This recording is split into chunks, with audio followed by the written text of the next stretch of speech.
Let my honey come back. Sometime I'm on a red blackjack. Sometime I get a hump at my back. Sometime I'm going over here. Sometime let my honey come back. Sometime I'm on a red blackjack. Sometime I get a hump at my back. Sometime I'm going over here. Sometime let my honey come back. Sometime I'm on a red blackjack. Sometime I get a hump at my back. Sometime I'm going over here. Sometime let my honey come back. Sometime I'm on a red blackjack. Sometime I get a hump at my back. Sometime I'm going over here. Sometime let my honey come back. Sometime I'm let my honey come back. Sometime I'm let my honey come back. Sometime I'm let my honey come back. Sometime I'm way down low. Let my honey come back. Let my honey come back. Down low. Let my honey come back. Let my honey come back. Down low. Let my honey come back. Let my honey come back. Hello, hello, hello. Hey, what's up, guys? I'm Rena Ezra. And I'm Bina Ezra. And you're listening to R&B Radio Show on WJTB. Hope everyone's having a fantastic Monday. Because we know we are. So, this is, sadly to say, I mean, it's sort of like a hello and a goodbye. It's R&B Radio Show's final show. It's our last and final show. For the foreseeable future, right? Unless we can hijack Montclair State University, where Bina Yeah, but you keep saying that, but I don't know. We're going to make something happen. We're just going to show up there. Yeah, but this is our last introduction, so my hair changes color when I'm stressed, and I'm Rena Ezra, and with me as always is someone who lives her life like a stay-at-home mom, Bina Ezra. Hey. Yeah, slip that in. Just to, on the record, yeah. Living your life as a stay-at-home mom is probably one of the best things. You know, I agree with that. It's probably one of the best goals you could ever reach. Yeah. In your life. Yeah, it's very you know when people ask relaxing. you what do you want to be when you grow up, and my goal is I want to be one of those really awesome moms who just has it in the bag and can create these little beings that are so ready and awesome to take on the world. So ready. Yeah, that's a huge yeah. Well, I said yeah. Well, I mean, it is still a stressful occupation. I guess being a parent is probably one of the hardest things. They say. I don't know. We don't have kids, so we can't speak from personal experience. But yeah, that's what they say.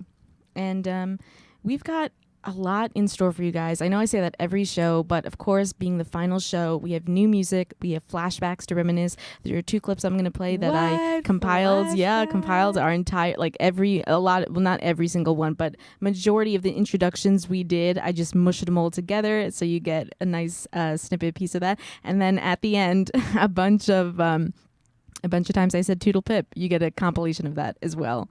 So this ought to be exciting. So we're warning you now. If you thought it was annoying, it's going to be even more annoying because you're going to hear it all at the same time. I don't know. I am looking forward to it, and I've already heard it several times because I edited it and put it together. Duh. But stay tuned, guys. We have a little bit of news going on. I'm sure you heard what happened this morning, and we have some Would You Rathers because that's our classic on this show. Some conclusive Would You Rathers, I guess, to True. Put the ending there. And of course, I'm going to have to tell you that today is National Noodle Ring Day. Noodle ring. Yeah. I don't even know if I know what that means. You just make a ring out of noodles. It's up to your imagination. So we're going to go into some music, but I'm wearing a poncho, and this is great. It's cold outside, but I was totally digging the snow. And we have, we'll talk more about, our famous, themed shows as well. This is Breathe by Feder. You're listening to R&B. Stay tuned with us. We're just getting started on our final show at WJTB. I feel the need now to lay down, abandon myself to this breeze as I slowly melt into the ground. Finally I feel it ease. The ocean wind blows over me, bringing all the difference. I'm letting myself go, be free. This new breath I will caress.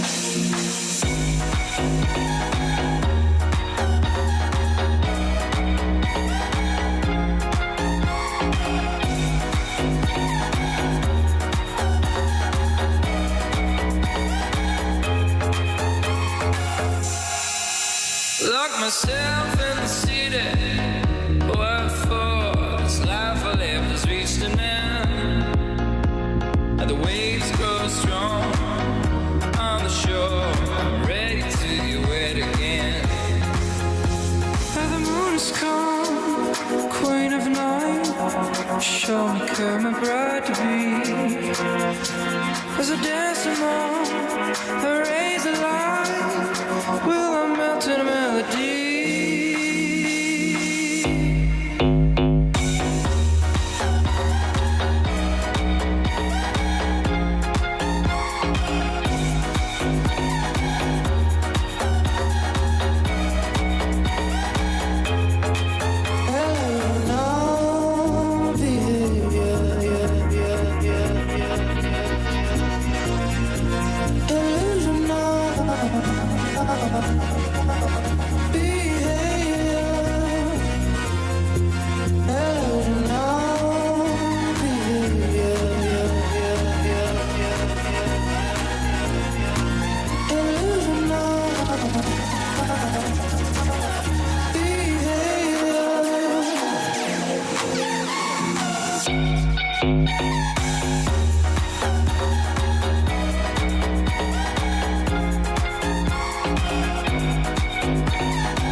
I said rock to the rhythm, you don't stop. Cause Ghetto Funk got beat the show shot. I said rock to the rhythm, you don't stop. So who's the squad that'll make the house drop? Ghetto Funk with the rhythm, you don't stop. Cause squad's got beat the show shot. I said rock to the rhythm, you don't stop. So who's the squad that'll make the house drop? Ghetto rock to the rhythm, you don't stop. Cause Ghetto Funk's got beat the show shot. I said rock to the rhythm, you don't stop. So who's the squad that'll make the house drop? Ghetto Funk with the rhythm, you don't stop. Cause squad's got beat the show shot. I said rock to the rhythm, you don't stop. So who's the squad that'll make the house drop? You know what to do, you know what to do, you know what to do, you know what to do.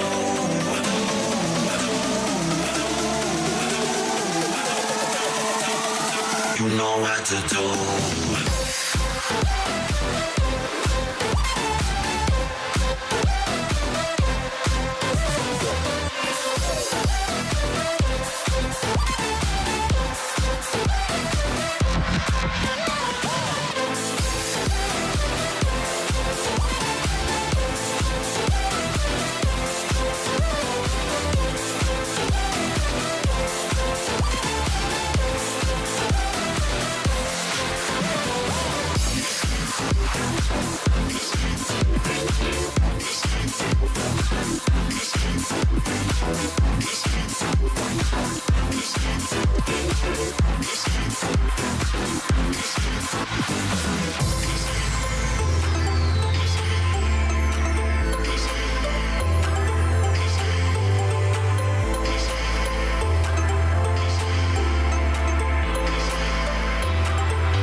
You know what to do.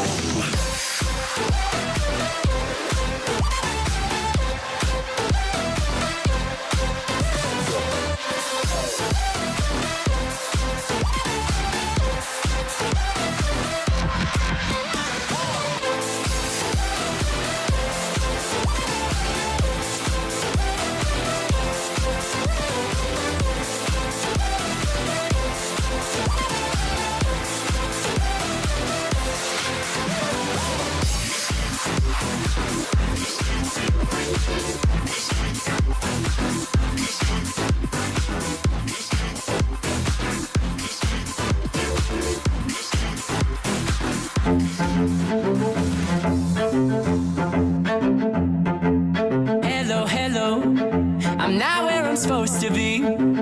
I hope that you're missing me, 'cause it makes me feel young. Hello, hello. Last time that I saw your face was recess in second grade, and it made me feel young. Won't you help me sober up? Growing up, it made me numb, and I wanna feel something again. Won't you help me sober up? All the big kids, they got drunk, and I wanna feel something again. Won't you help me feel something again? How's it go again?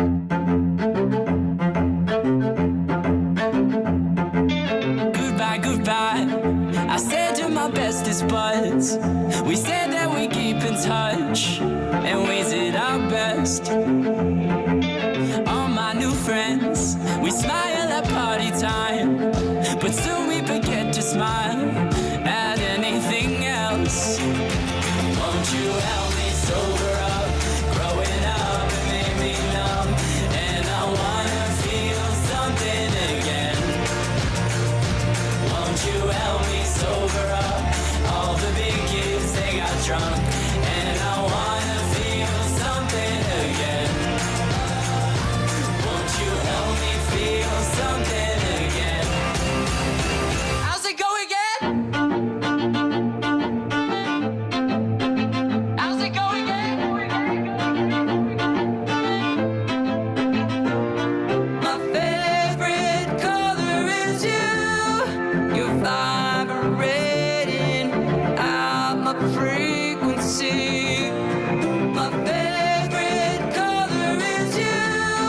You keep me young, and that's how I wanna be. My favorite color is you. You're vibrating out my frequency. My favorite color is you. You keep me young, and that's how I wanna be.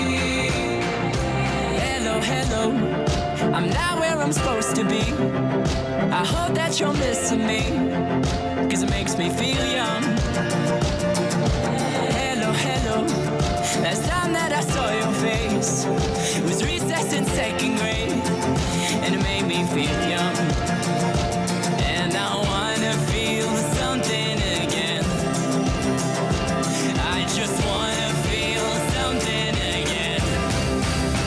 How's it going? Won't you help me sober up? Growing up, it made me numb, and I wanna feel something again. Won't you help me sober up? All the big kids, they got drunk, and I wanna feel something again.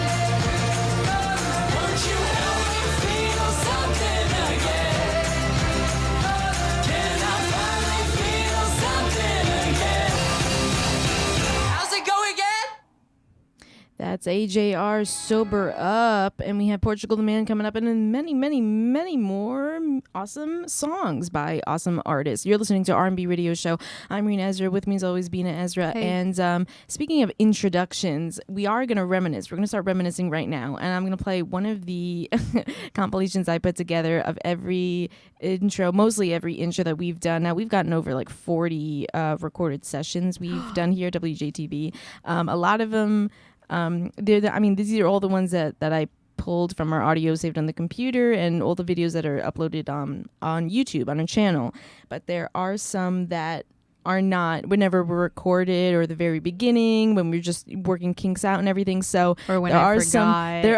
or when Bina forgot. There are some amazing missing clips out there, and they're just in the They were just abyss. for that time when you heard it, Yeah, they were- live, and they that's came- where they'll they came stay. and they went. That's right. So that's right. So They listen to this. came and they went. They Yeah, went. Yeah, that's grammatically They correct. came and for the love gone. of God, You Bina. can't say gone. You then? can't. No, Bina. They came. God, you always critique me Yeah, about they this. came and now they are gone, but they came and went. Yep. So Figured Bina, it out. Mind the volume, because the range is a little bit. Each clip's a little bit different. So funny. You know, it's gonna start. I guess we could stay on the side on the mics for some commentary, but Of course. We want you guys to hear it. Okay, stop talking. Pretend I'm sleeping when you come home late. I know you want it, but I make you wait. I'm talking about love. I'm talking about crazy love. I'm talking about love. It's just a little bit dangerous. I'm talking about love.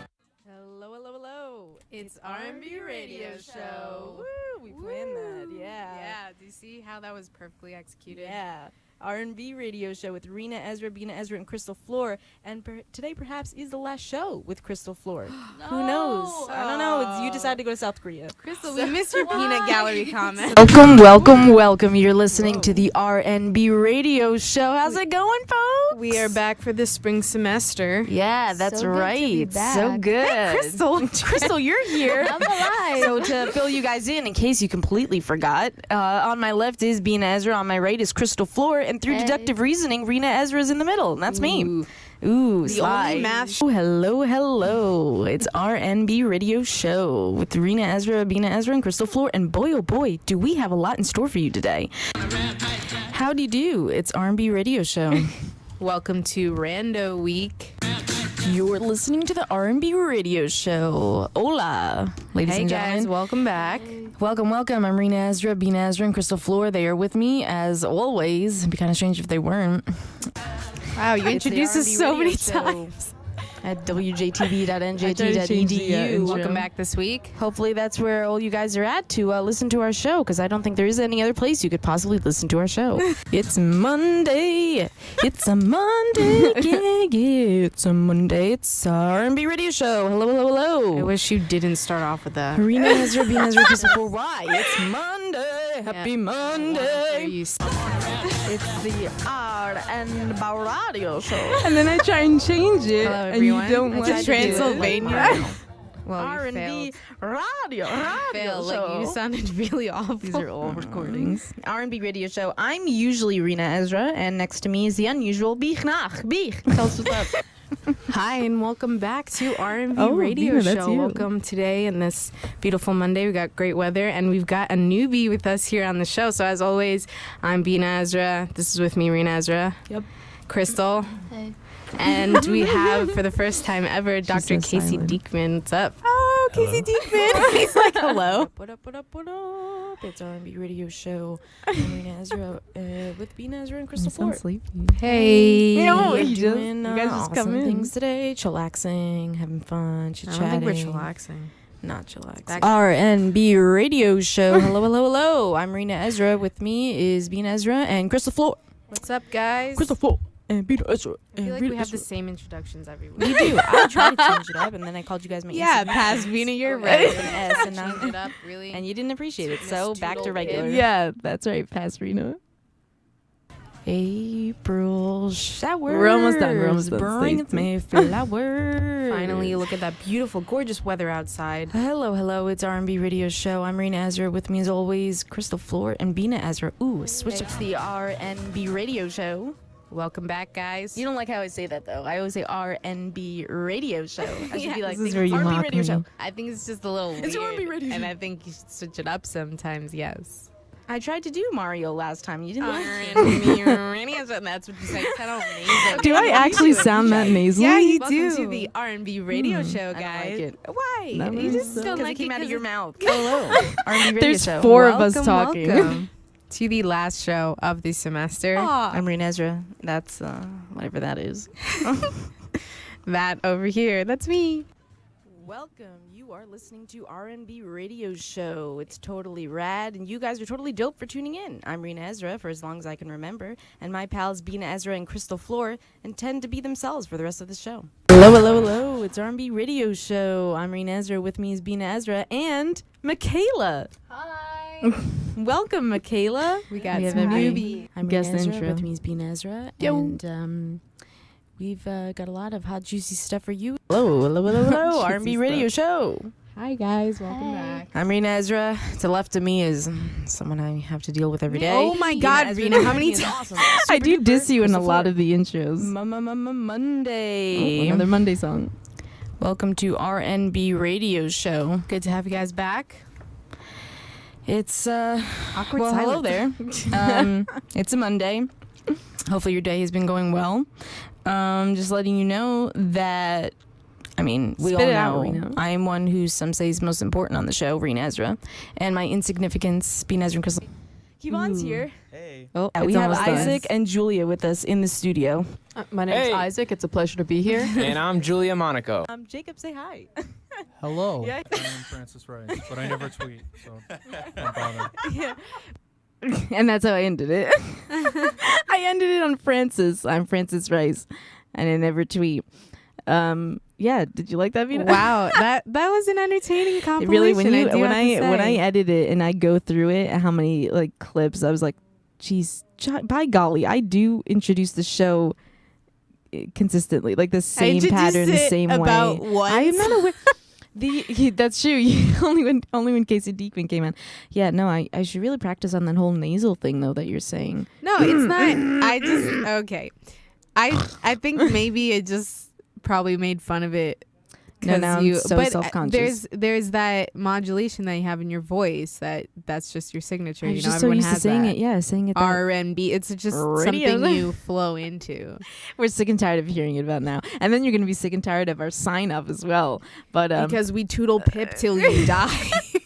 we tootle pip till you drop. Dun, dun, we should make a song for that. Anyway, yeah, I had a few things. Okay, so we'll start with Bean's depressing news, Yeah, let's and get that out then of the we'll way, get to guys. my happy news. So we'll leave it on an uplifting note. I mean, it's just important for everyone to know what's going on here in be the aware. world. Understood, So understood. early this morning, about around 7:20, there was a pipe bomb that went off prematurely in an underground tunnel linking the Times Square subway station and Port Authority bus terminal. So there's a man in custody, 27-year-old Bangladeshi national. I'll try to pronounce his name, Akayed Ullah. So he's been living in the U.S. for 7 years. And get this, he looked online to figure out how to make a bomb. And he had a suicide vest. So what ended up happening is actually the pipe bomb went off earlier than he actually planned for it to, and he made that explosive after reading instructions online, which it detonated boggles earlier. my yeah, it detonated than his- earlier. So really, what he wanted to do was go for a more massive explosion. They're calling it definitely a terrorist attack. It's definitely intended, and the NYPD said that if it went off how he intended it, the results would have been catastrophic. Wait, people So were harmed. there were only to date 3 that have been injured, and he's very injured himself, but that's all But they're no- saying right now. no casualties No they know casualties. of. Well, that is considered a casualty, Well, but no, I mean, not no deaths. death toll. Yeah, not. I don't not- know if they're still looking into Oh, it, but Jesus. it's only because the pipe bomb went off prematurely. But if it really did Yeah, go that would have as been planned, it oh would my have been God. horrible. Oh so my God. yeah, and it's just really, I don't know, it's really surprising to see that he just looked online for this, and Where he do you said find his that? You just YouTube how to make a bomb. I don't know, and I don't know why those things are online. It's That's like when unbelievable. we were back in middle school or high school and they showed us these dare videos about how to make drugs meth. are bad, but then they told us Yeah. in this meth lab, Yeah. this is actually how it's. Well, why are you can telling just us how get it's your made? merchandise How, at why is that? ShopRite. Yeah, why is that just readily Yeah. available information? Might as well Doesn't- just watch Breaking Bad. doesn't make any sense. So they're also saying that investigators are saying that he carried out the attack as revenge for recent actions by Israelis against Muslim Palestinians in the Gaza Strip, and that was his reason for doing so. Oh my God. So, I mean, I guess we could be thankful that it didn't go as planned, because then it would have been much, much worse than the situation now. But man, that's a busy section. I remember listening to the radio this morning. They closed down the Port Yeah. Authority. They weren't Yeah. letting any buses out. The people even working in Port Authority, they Right. told them to get out. Right. So they stopped everything and they closed streets Oh, up to, I God. think, 42nd. So yeah, that's insane. It's always something closer to the holidays. Like this is Yeah, that is that's crazy depressing. too. That And is really- it's in the city. I mean, we commute is to the city a crazy. lot. People hang out there. People go there to work every single day. people and are just living their regular lives. thinking it's a So- casual day, and then something completely unexpected. So just wanted occurs. to share that with you guys. It's important to know what's going on. And over And you, that's all Reem. the information they know of now. Yeah. Yeah. Well, my information is just switching to the entertainment industry. I get happier news. I view it as happier news.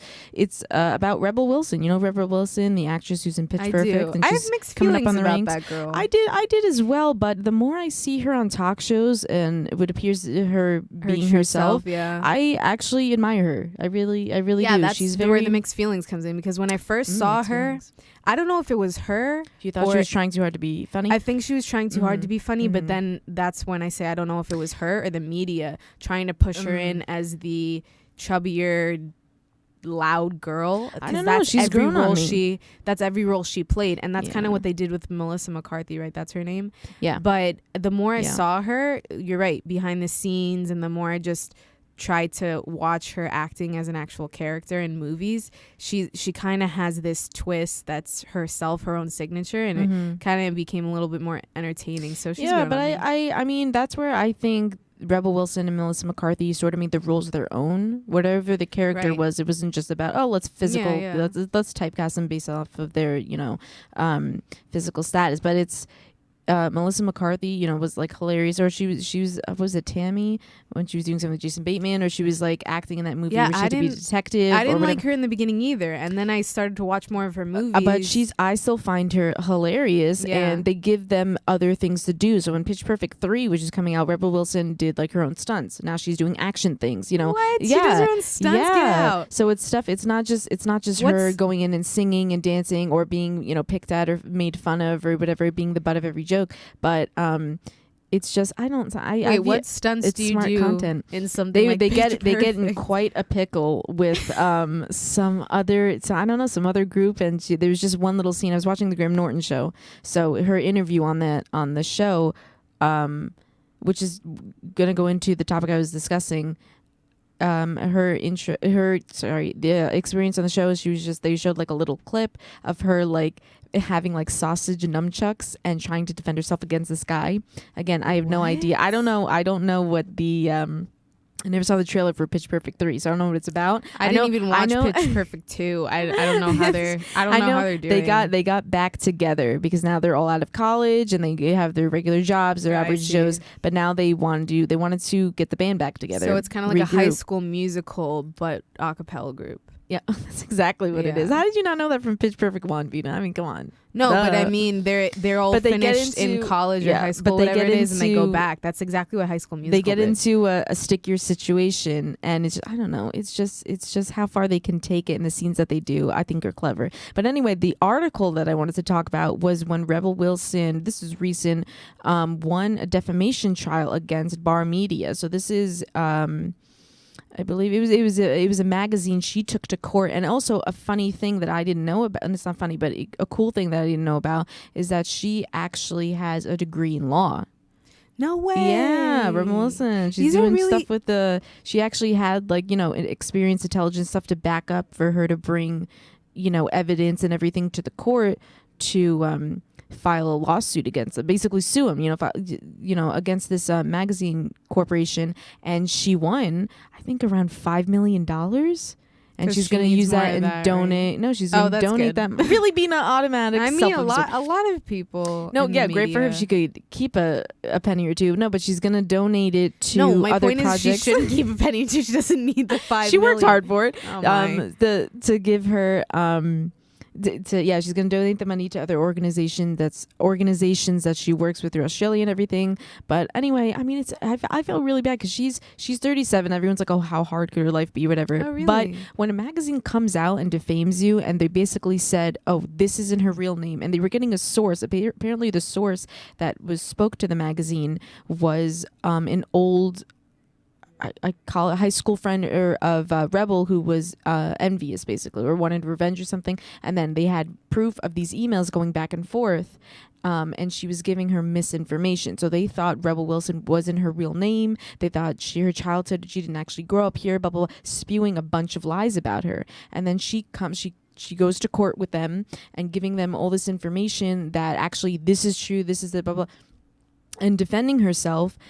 And when this whole court battle was happening, it sort of put a stain on her reputation. So she lost a lot of jobs. Apparently, she was supposed to be one of the voice actors in Kung Fu Panda 3, like the other panda, which I think Disney would have paid her like $18 million.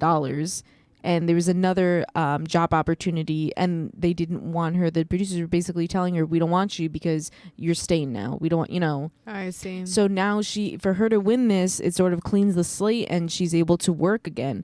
But that is, in a way, it's a form of bullying. The court takes you, you know, some heavy honcho corporation thinks they're all hot shit and tries to pin you with information that's untrue, and she fought back. And good for her. But yeah, there's like a role she could have had in DreamWorks animated film Trolls, which could have given, and she lost a lot of jobs. I think she'll be fine though.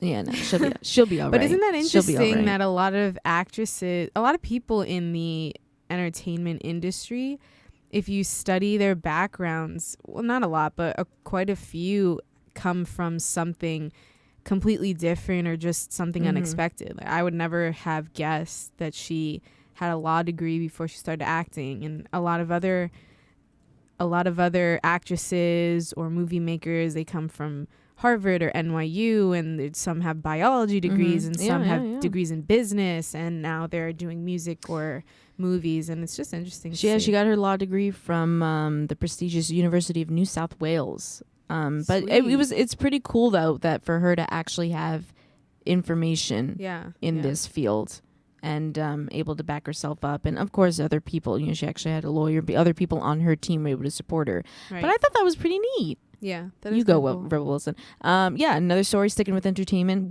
Quentin Tarantino is the next dude on my list, developing Star Trek movie with J.J. Abrams. Oh wow. Yeah, that should be successful. But I'm I never was curious really how that's going to turn out. It's never really a Star Trek person. The other remake J.J. Abrams did with Star Trek, I actually thought was with Chris Pines. I actually like that one. So I guess now is just the time to bring back all the classics. What they're doing remake. Let's bring back Star Wars. We knew 2017 was going to be remake reboots. Let's bring back what else are they bringing back? All the TV shows on the planet that everyone saw in the 90s. Everyone's just bringing Roseanne has come back. What's that about? Really? I never heard of that. I don't know why. No, but they did Full House. They did. Yeah, they did. Yeah. They did they tried Boy Meets Some more World, stuff's coming in 2018, but apparently it's going to be R-rated. So Tarantino's clearly going to put his own twist on it. When is he not? Everything. I think it's going to have to do. Our Star Trek is also with their. I think they have like a mini series or some TV show or something with I want to say Zoe Saldana, but that may be wrong. With one of the actors who's in Walking Dead, actually, I think, and they were entering the zone of making characters homosexual.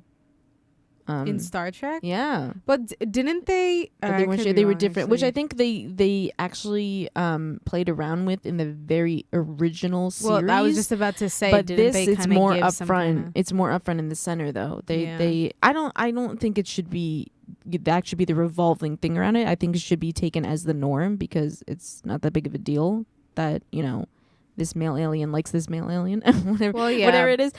I'm more of a Star Wars fan. They also apply it to the time period now. You see a lot of movies that this is what topics are on right now, so they're going to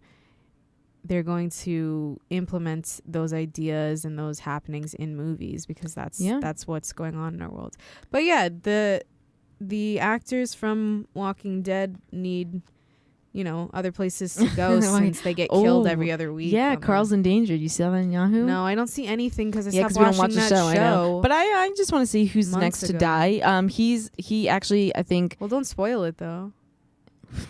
If people are still watching it, I feel sorry for you, and that's terrible, and it's actually your fault. Okay, we'll just give you a warning. Shut off R&B. Mute it. Don't for shut the it down. next 2 minutes. I'm gonna reveal whatever though I saw on Yahoo, but that Carl was endangered because apparently he's the next one to die off. That stinks. It was last episode was left apparently cliffhanger where he had a huge chunk ripped out of his stomach or something. Oh my gosh! Whether through zombie or he was with Negan, he was in a fight with Negan or something. Every month, Carl gets something ripped out. But I kind of find it weird that his eyes missing. I find it weird that Carl is the next to die and Rick is still on his merry way. It's like, what do you have left to live for? What does he have left to live for? His wife had died a while. Character? Yeah, because his son's dead, so it's that's it. What is him? No, kill Carol for goodness sake before you mess Why with is Rick. Carol still alive? Carol's just unstable, I feel. All right, and last piece of news, really, really short. This is just a cute little thing before we go into music. There's a 6-year-old boy who had to write a cute little letter because of school to Santa. And this little kid was a little bit of a Grinch, but his letter, and his mom tweeted his photo. His letter was, "Dear Santa, Santa, I'm only doing this for this class. I know your naughty list is empty and your good list is empty and your life is empty. You don't know the trouble I've had in my life. Goodbye. Love, love." And then he puts, "I'm not telling you my name." Oh my goodness. He's a skeptic, man. Wait. This kid is 6, already He's telling 6. Santa off, and he's saying you don't know the trouble. How much trouble could you have? You're 6 years old. This kid is... That's what you pinpoint? That's so EQ he's a skeptic. up the wazoo. Wow. He's a skeptic, yeah. But I wouldn't say he totally disbelieves in Santa because he did write a letter to him. So if you debated whether Santa exists or not, you think he exists. No. He wasn't downplaying his existence. He's downplaying the fact that he has this naughty and nice list and he pays attention to kids. No, I think he doesn't think Santa's real. That's why he wrote, just and your said life is empty. What does your life empty mean? His life is empty, meaning that he has no purpose. So he's acknowledging his existence. But wow, I can't believe we're dissecting a letter to Santa right now. But he's saying this little kid got us thinking. Wow. Wow, That little indeed. kid is just on top of his emotions and intellectual ability. Is crazy. Or he needs to see a therapist. No, he's just creative and he's got it up there. R&B.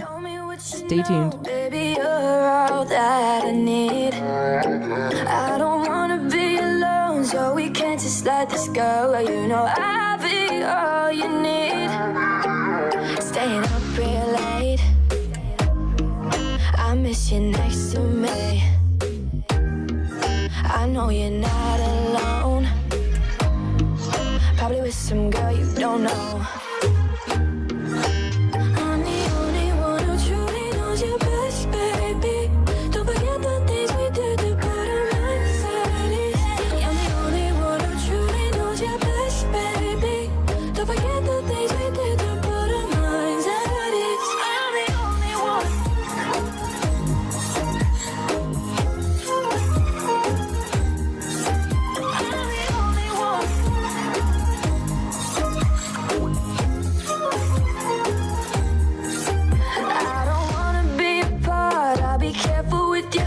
Cause I wear mine on my sleeve. I don't wanna be apart, so let's go back to the start. You know that's where I'm gonna be. Staying up real late, I miss you next to me. I know you're not alone, probably with some girl you don't know.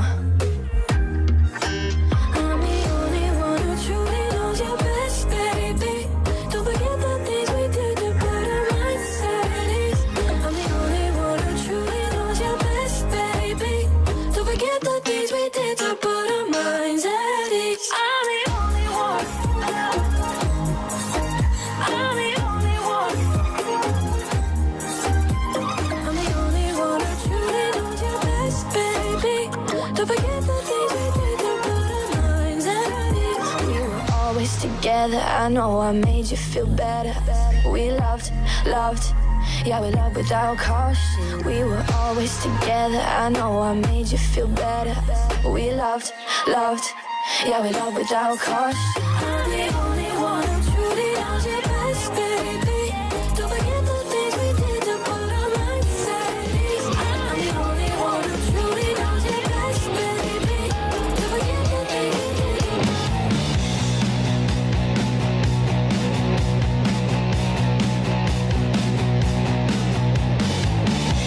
Sunshine, Clementine, there's something about you. Do you think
going.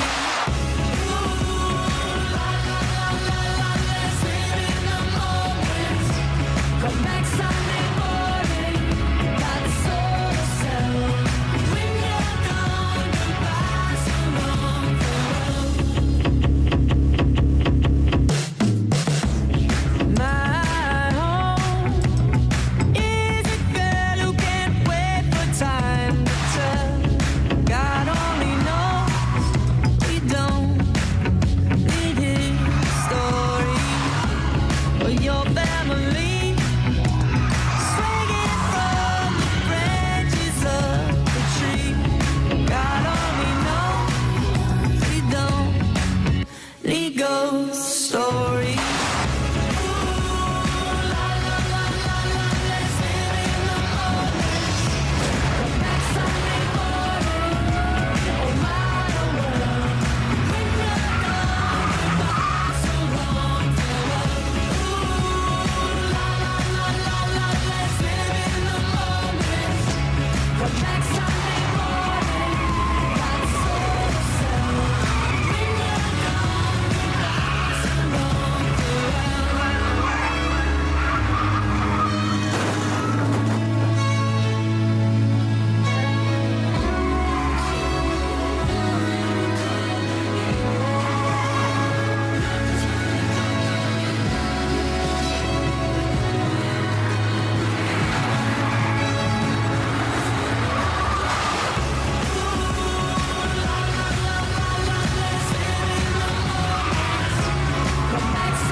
Portugal the Man, Live in the Moment. That is the weirdest music video I think I've ever seen. That was pretty strange. Not true. It is pretty strange, but they have, that's why all the cars squeaking and crashing noises and everything were in the background. The music video is they had like two giant structures attached to their cars. One with Portugal the Man and his band in one car on top. I guess it's a wooden, life-size wooden piece. Like they actually had to build a huge thing strapped to the roof of the car of a dude standing up and just cruising on top of their car. And then another fake wooden sculpture of a policeman strapped to the police car that's chasing their car. I don't know, but I dig it. If you're put in charge dig of it. making a music video, you have time Something to stands do out, that yeah. and go all out. It's true. Good kudos to their engineers. Bugle. Yeah, I love bugles. Lucinda, you get us some more bugles, Lucinda. Thanks, We're gonna have to, close up on our intern jokes and everything. Speaking of jokes, yeah, Martha's gonna have to go elsewhere. we can't let her go. So we're going to just chit chat about some flashbacks. I guess, like we were saying, we're reminiscing and everything. But just tell me about your favorite. Tell me about your favorite theme show that we had, Bina. Oh, that's hard. You gotta choose. Could I have a list of them though? Like you can't. Well, I'll tell you. Yeah, of course, some that we've done because we did the soundtrack. We did theme show. They're talking about like you know what music. Also, we did the. I liked the Broadway one. Oh yes, I really liked our holiday theme shows. Like I really have a lot of fun with the Christmas ones. Yeah. I like the one where we played soundtracks from films. Specific songs that were soundtracks. That one was fun, yeah. Because that was a pretty dope list. What Songs about beverages. I remember we did that. Didn't we have a show about babies or love that children one. or something? Children themed. That one was a lot of fun. Do you remember that? No, I think that was You don't just. remember Did that? you make a show without me? We literally did. We definitely had a show like that. Are you then sure? I had a BuzzFeed article about funny things children have said to their parents or something like that. We definitely did. Really? Of course, you Yeah. remember the baby one. Are you sure? Yeah, I'm definitely sure. I didn't remember this at all. I was literally like, oh, you had a show by yourself, Bina. It's about babies. I No. remember that one. I don't think I could fill I airtime dreamt- if I had it by myself because I dreamt about this. I want to say something. I mean, granted, it'd be nice to not be interrupted every 5 Right. seconds. Mhm. See, Okay. but So anyway, we were... but yeah, the airtime. I need to say something, and someone would need to reciprocate. That's Pee Wee Herman. That's Yeah, true. so You don't have a those- lot of your original thoughts. You don't have many of those. Didn't Have we your do own a Disney ideas. one? That one was fun too. Ooh. You're coming up with a better list than me. Yeah, no, I We just did a love horror those. one, I right? yeah. I love those, man. I love those. And of course, Would You Rather is one of our most popular segments. I love the Crystal was acoustic one always great. too. The acoustic one That's was really just- good. Our there's- first live performance, of course. Yeah, there's just a lot of acoustic music out there, Mhm. and even I'm always really impressed when you take a song, but you don't make it all poppy and with all the beats, and you string it down to just acoustic and the bare just down to the strings, and it can make it sound really, really nice. So, yeah, Splendid. splendid. That's a new one. Yeah, no, of course. Thank you so much to all our special guests that have come on the show. We will have one Yeah. later today, like I told you, Professor Lewis Wells, who's my improv professor here at NJT. Great fun, awesome stuff that he does with the theater program we'll talk about. But of course, everybody, new people that are this semester, new people that just started listening to the show, people that have stuck around for a while, those surety pals out there, you guys are the bomb. Those are our. That's a giant database we got back out there. No, but yeah, Rena's right. Thanks to all the. Thank you for We everybody. enjoy you. We enjoy you. We enjoy you, and we I hope you enjoy- enjoy us. We enjoy having you with us over the radio frequencies every single week, and all the support and sticking through us through those shows that we can't record or the soundboard was broken, so we had to cancel. But yeah, that's support has been greatly appreciated. Yeah. So do you want to hear the Toodle Pip compilation, Pina? Shouldn't we save that for a little bit later? At the Did very you end, I feel wanna- like it's gonna get too redundant and crazy. Because I don't know if you wanted to just no, we inject should it in there with definitely our save interview. it in the end, though. I mean, it's the end of our show. All right, no, that's true. But Yeah, that is true. this is the last time they'll ever hear Toodle Pip, though. So For the foreseeable We're gonna have to future. I ma- like to make that very clear. Foreseeable future is don't what we're get people's sticking hopes up. We may never come back. R&B radio show will be buried here. That's it. to. Buried at NJT. Cremated.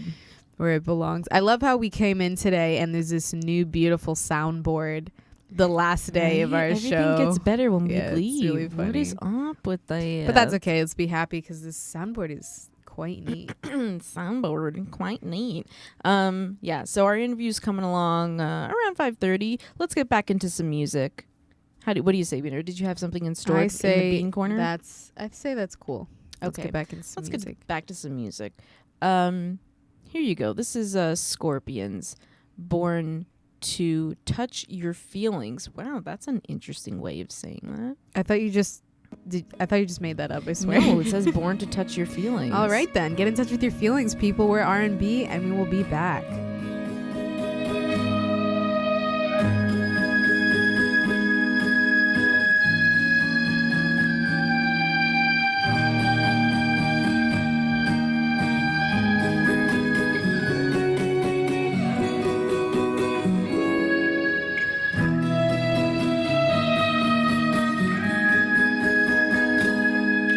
I was born from the sound of the string.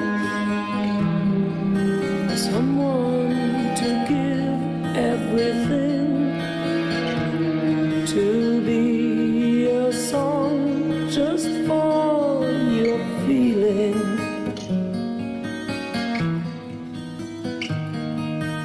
Close your eyes and I'll try to get in, to waken your heart like the spring. 'Cause I was born to touch your feelings.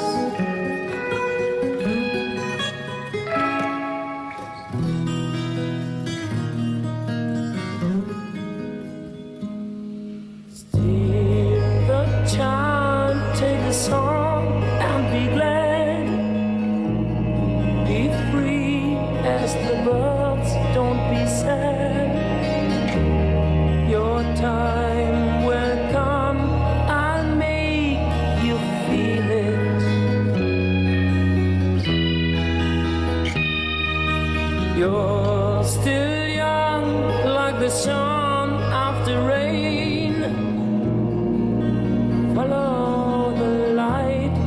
not in vain.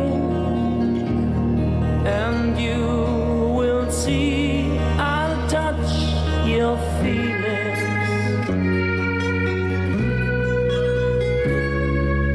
Dee da da da da. You've got your songs, they are every day. For a while, just the only way to feel alright. You've got your songs, they are every day. For a while, just the only way to feel alright.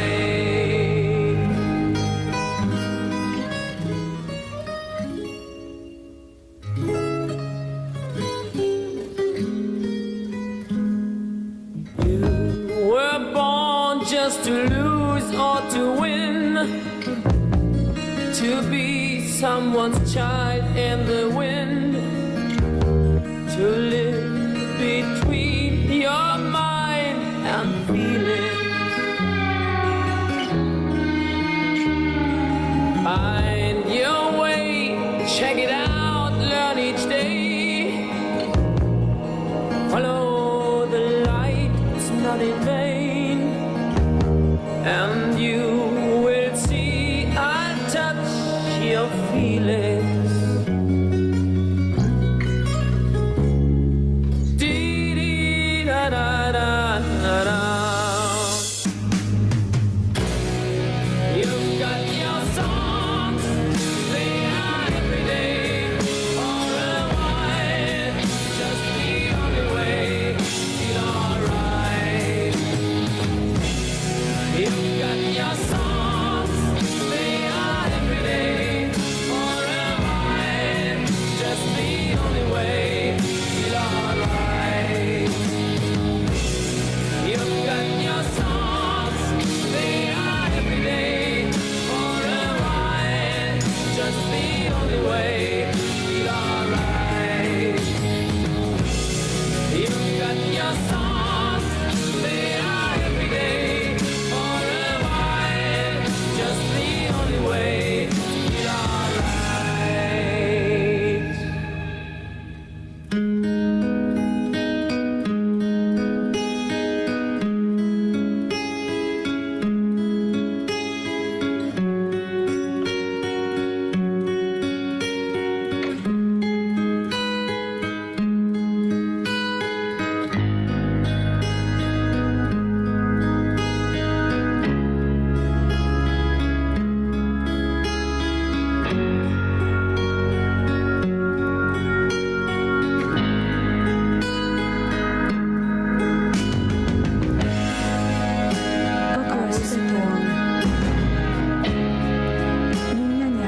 Sound of the strings.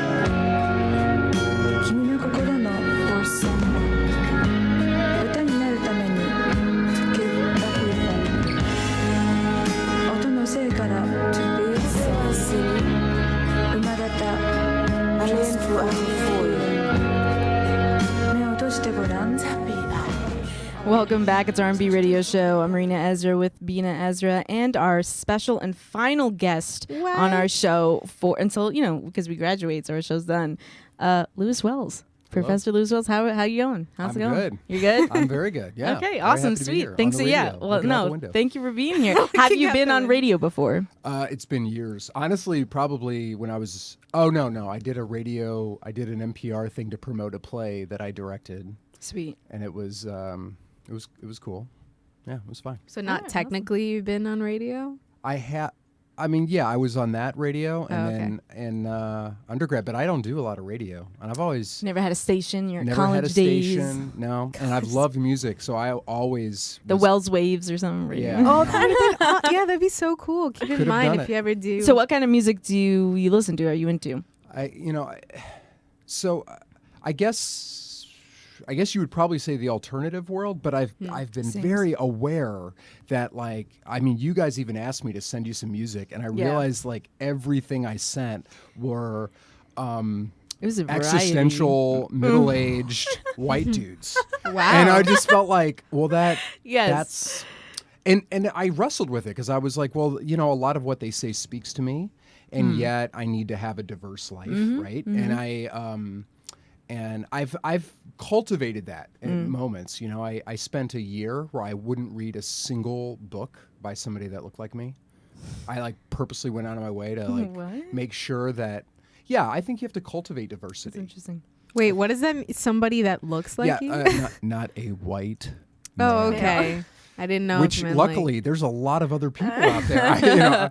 It wasn't Yeah. like I was struggling for content. Yeah. You know? Yeah, It yeah, just, yeah. I just realized that I was filtering into my brain all the same kind of stuff I think, and you That's gotta a very get interesting outside of those point. bubbles. Yeah, no, that's a good perspective. Yeah, I mean, on R&B Radio Show, we haven't played a single, unless it's our Christmas or Halloween specials, but we haven't played the same song twice. That's good. We haven't played, because our view is there's too much good music out there, too many awesome artists up and coming, or original, or we branch out into every genre where we did a blues theme, Right. or something, and we're going way back to Lead Belly, Yeah. and then we come here and we're playing Lumineers or something, so it's completely different, but yeah, they all start from somewhere, so Yeah, I think and- I just love it.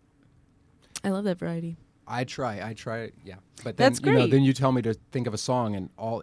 I wanted you, yeah, because All you'll I be could think DJ of, for a I was little like, bit. So we'll play those songs a little later on. But of course, I know you through improv. Right. So the first time I met you was you were teaching the long form improv class at NJT and Rutgers joint. Yes. I guess there. So, and you, how long have you been doing it? Because you are on, I wouldn't say team, because I know you do it with another Yeah, I have a duo partner. Yeah. So it's just two people. It's the performing of improv has been maybe not as much as I would like. I started off performing for a troupe in Austin, Texas in 1998. What? All the way in Texas. I didn't know that. I was in Austin, Texas for 4 years. Yeah, what was that? I That loved it. that It was- venue that It was called the Hideout. Yeah, It was called that's the what I have to Hideout. tell you. Oh, that's about. nice. And Yeah, it if you wanna go was there. Cool name. we built it. Before I got there, there wasn't anything there. We didn't have a theater. We were renting a space from another theater company.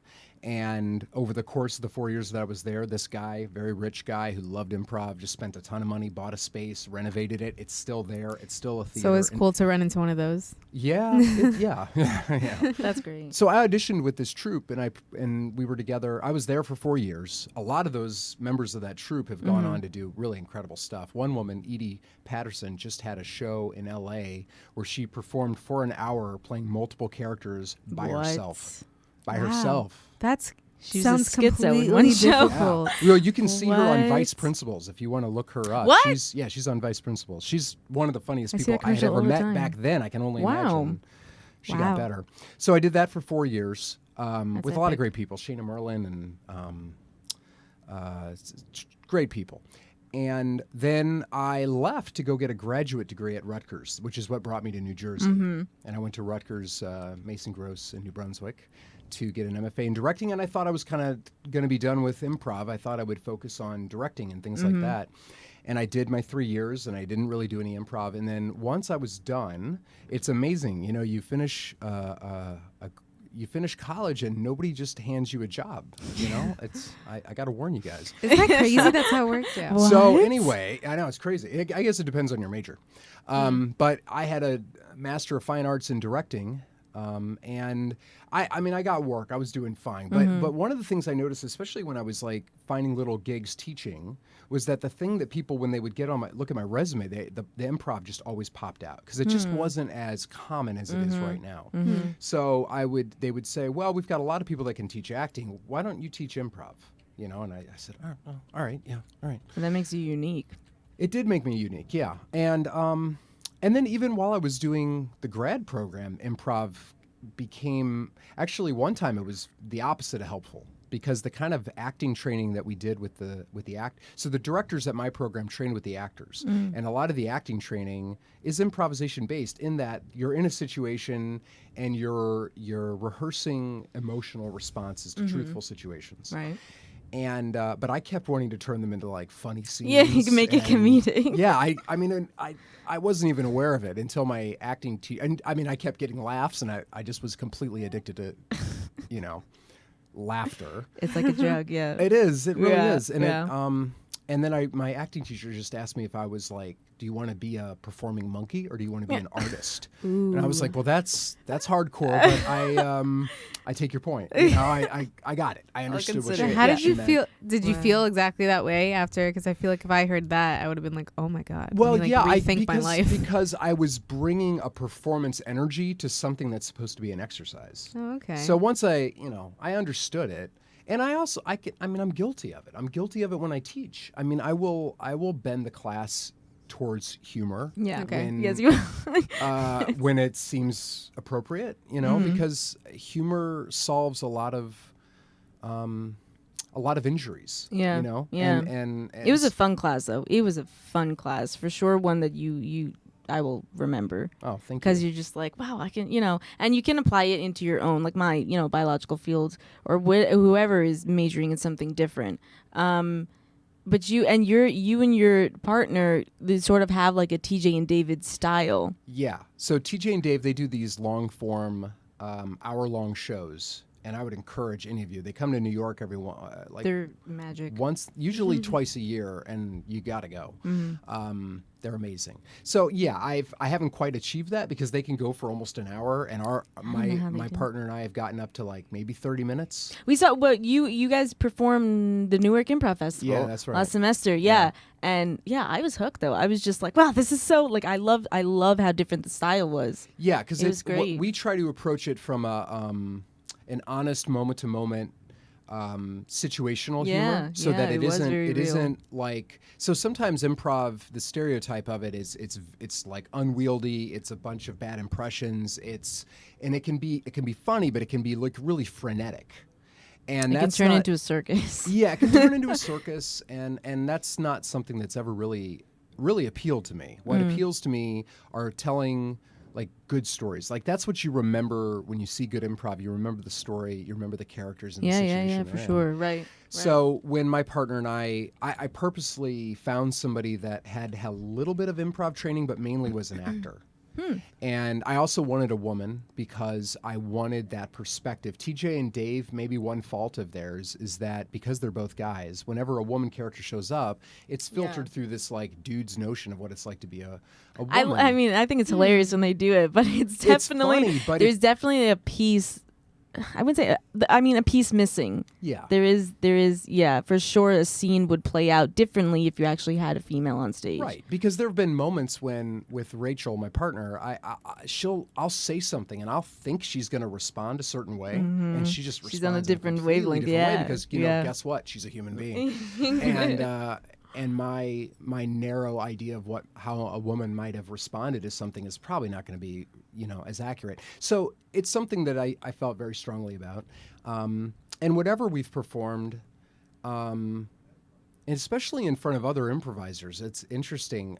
Or if I perform in this style with like a different partner, the response I usually get from other improvisers is, "Oh, I wish I could work that way." And it's really, it's like, well, why can't you? Why can't, I mean, and the way that we're talking is like slow. We take our time. The laughs aren't coming right away, which can terrify You're an improviser. letting it develop. You're letting it though, develop over right. time. Yeah. Yeah, I But can see what that's you're probably saying. that adds a frightening aspect to it though, because a lot of improvisers don't like dead space. No, they don't. They don't like silence. Mm-hmm. The radio hates silence even more. We can test that out But here, we're quite comfortable with it. Oh, that's good. So it's not, and even if we practice with the improv technicians, they it's just I appreciate the silence though, because it lets you be aware of what's going on instead of thinking, oh, what's the next thing I'm going to say? Oh, is this going to be funny? Oh, Yeah. You're just like, and we sometimes see that in practice, and then something happens and it's 10 times funnier Right. than if we continue talking. Yeah, it's good to let things breathe. It's how people talk. And so the situations that my partner... It's natural. Yeah, they're natural and Yeah. they're funny and they're honest and they're humane. Yeah. I think everything that I love in the world has some kind of connection to this question of like, what does it mean to be a person? And how are we people with each other? And and improv, when it's best, it does that. When it's at its worst, it can be obnoxious, of course, but anything can. No, that's very true. And I wanted to discuss a little bit about the scripted life versus unscripted. I guess that's how I'm phrasing it. But that, unscripted, which is the improv, but then scripted that if you act as a character, if you've been in theater productions, and also when you direct theater productions, you're following a script. Yeah. You're following it. It's a different dimension, I guess you could say. It's a different set of muscles, certainly. I mean, as a director, your job is to tell somebody else's story. Yeah. And that's the way I've always thought of it. It was like, is that there's a playwright, and the playwright has come up with the story, and if I am hired or if I decide to do this play, it's because I like the story and I want to share it. And so then I just think of it as the first step is maybe thinking of it as like I'm at the bar, and how can I say this to somebody in an effective way that will like get them interested in the bar to like maybe come see the play, or at least just be excited by the story I'm telling them right in front of them. But do you morph the idea, sort of the concept, into your own? Like you're given a play and they want you to direct it, but it's still your touch on it. It has to be. I mean, it has to feel like a very personal... I have to feel a very personal connection to it. So the same way that like you'll hear a song and you'll invest in the narrative of the song, even if it's wrong, quote unquote wrong. That's why musicians never like to talk about their songs, because they know like you have this intimate relationship with this piece of music and these evocative lyrics and this and the sound of it, right? And it comes into you and it's filtered through your own mess, right? The mess, of course, is like your experiences in your brain and your response, right? And then whatever that triggers in you, that's a very personal response. And so a director's job is to like take all that and then push it out through my experiences, and I try to assume that a lot of the feelings I have towards the story are universal. Right. You know, like if I'm excited by this moment, somebody else will be excited by it. And so it starts like as like a conversation at the bar, and it turns into imagery and colors and shapes and all these, aspects. But it feels very personal to me, telling stories. I think storytelling probably is the mechanism underneath everything I do that unifies that scripted, unscripted life. Yeah, you need that. Yeah. You need that. So what was like the first play you directed? The first. Got to go all the way back in the day. Yeah, I was in high school. I was 16. And you directed a play when you were in high school? Yeah. Well, it wasn't a big play. It was in class. But I mean, I was the only one that said to the what teacher. your official production? What did you direct? Okay. Wow. I don't know if it was just because I only know the ones you're attached to with NJT and Rutgers. Oh, do you mean like professionally? Mm-hmm. Oh. Well, there were some in Austin, Texas that I did. It's hard to remember the first one because they all kind of blend together. But after college, I went to Austin, Texas, and for a while, I started a theater company with the woman who became my wife. And so for a while, actually... Isn't that lovely? Cute story time. Very lovely, yeah. Who's the better director? That's a great question. Honestly... Your styles are very totally different. Though, and you can see her work because she's going to be directing in the spring. She's directing Lysistrata. Yeah. And we have very different approaches, and I think that that's really good. She's a visionary. She creates these incredibly elaborate worlds, and I tend to work from a smaller place, a more down to earth place. And I think she would say that's fair. I thought when I was younger that I wanted to be a visionary, but I've kind of discovered that I'm better at, down to earth, smaller, and I'm also better at bringing things out of people than I am at like dictating things. She's very good at dictating things, So it's, there's the type of director that's like a David Lynch that like it's his entire vision, and you're either in on it or you're not. Right. But it doesn't matter because he does not care about his audience. And then there's the kind of director that's like, to a certain extent, Christopher Nolan is very clean and clear in his storytelling. He gets in the way in terms of epic scale, but he likes a very clear story. The Coen brothers. I mean, there's certain directors I identify with that just tell clear stories. Yeah. No, that's true. Coen brothers. For sure, they're one of my favorites, for sure. And I always found that interesting because, they're brothers, and then both of them directing on one project, but they both each have a different mindset. Yeah. A different, so. Yeah, they're sibling collaborators. That is.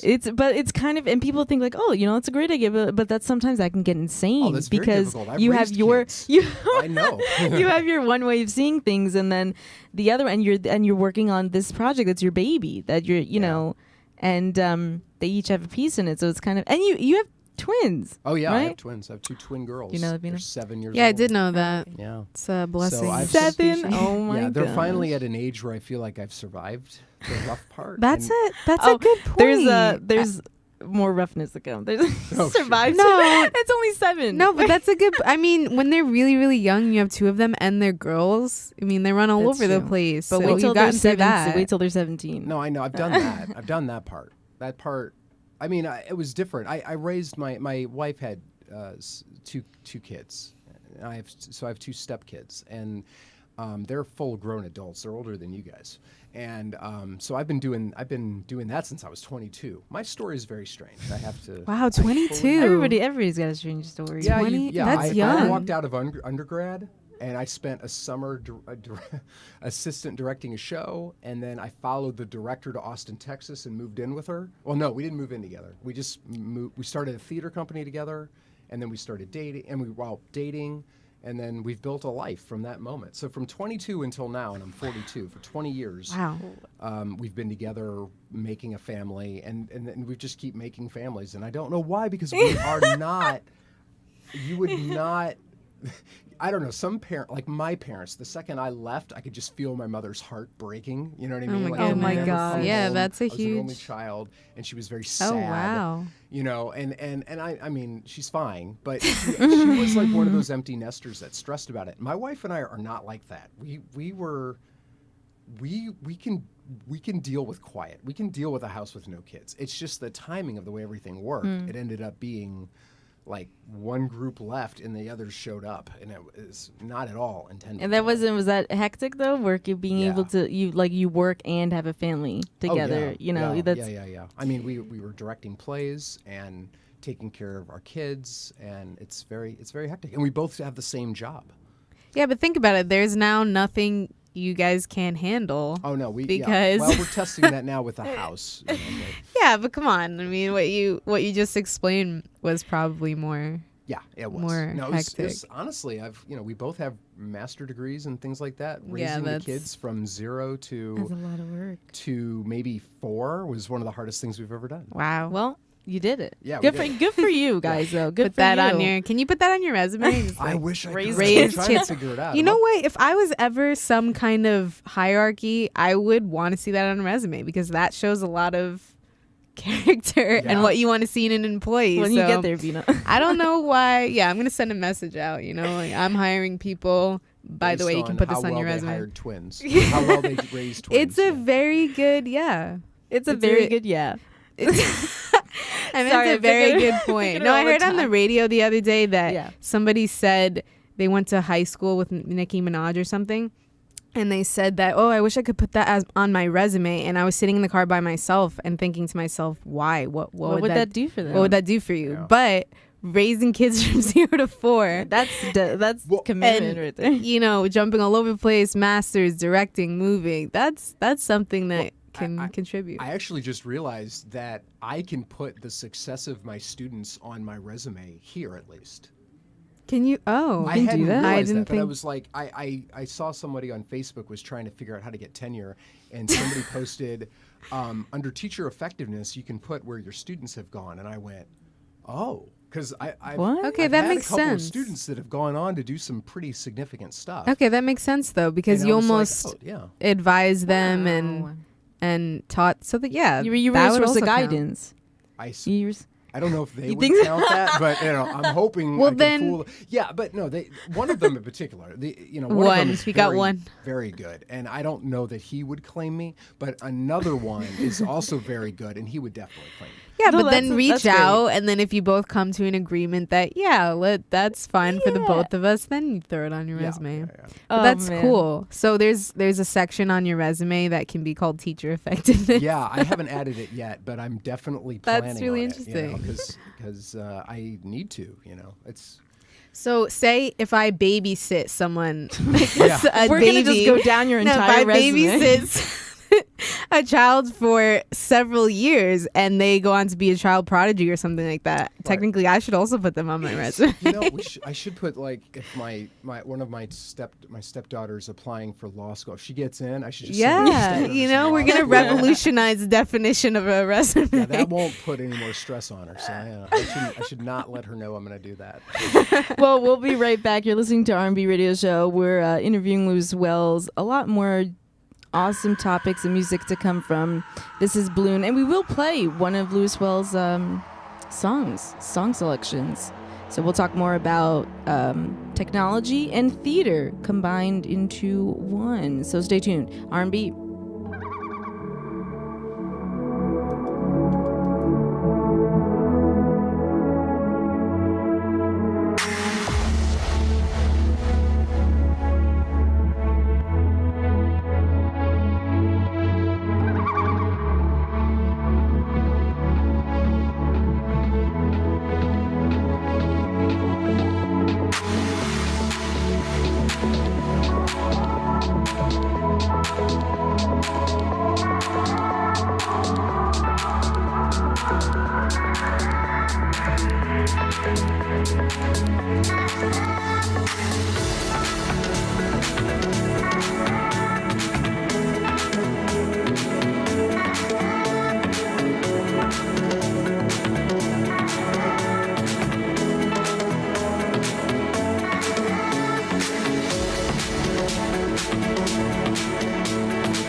windows painted blue.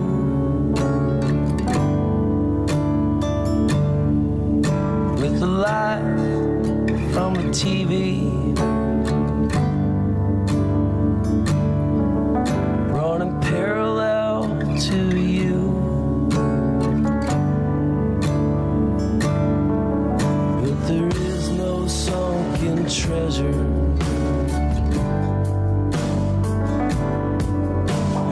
Rumored to be.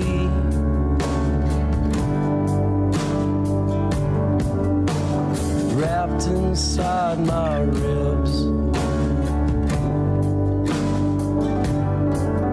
In a sea black with ink. I am so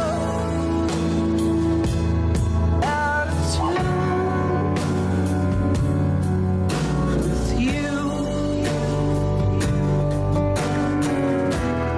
I am so out of tune with you.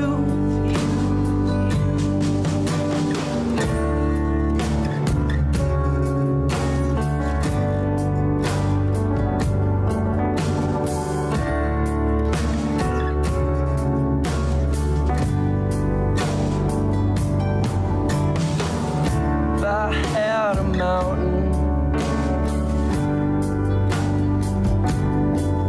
I'd try to fold it over.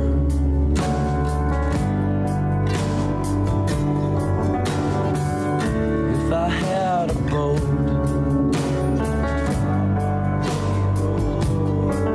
you know I'd probably roll over. And I'd leave it on the shore. I'd leave it for somebody.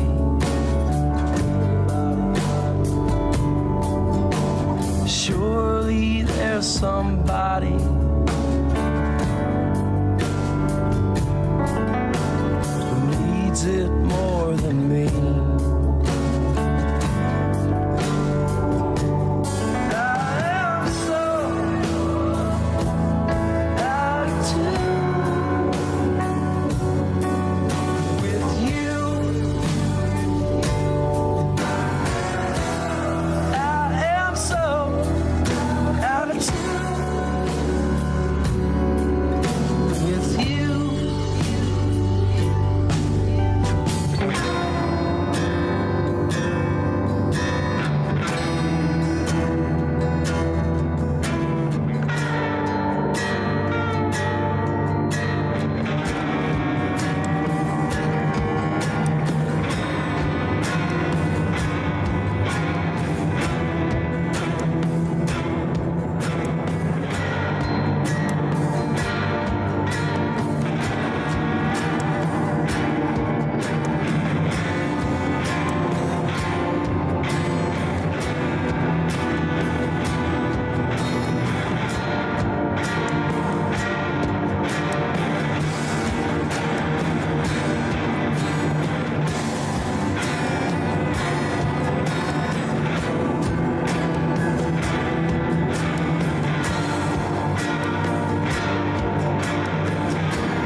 But all the leaves will burn,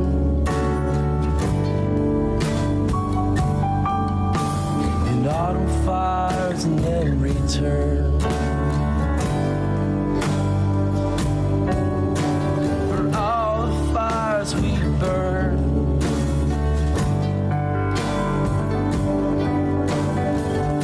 all will return.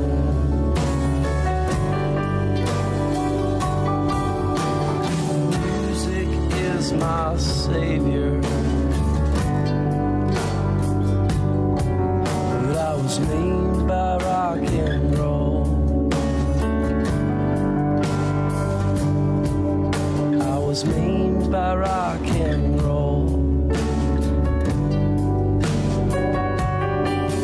I was tamed by rock and roll. I got my name from rock and roll.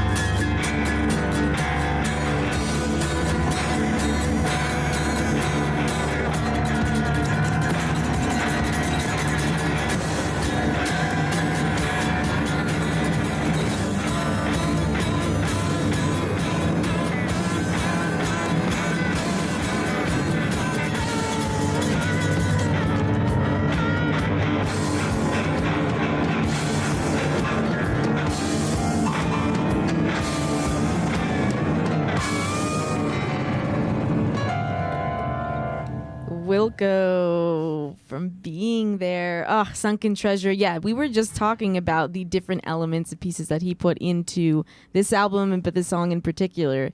And you're talking about when he, what did you say? When he changes you the. can hear him like flicking the switches. Yeah. From a little raspier sound to bring yeah. this distortion. I mean, it's yeah. Their first album was this kind of clean.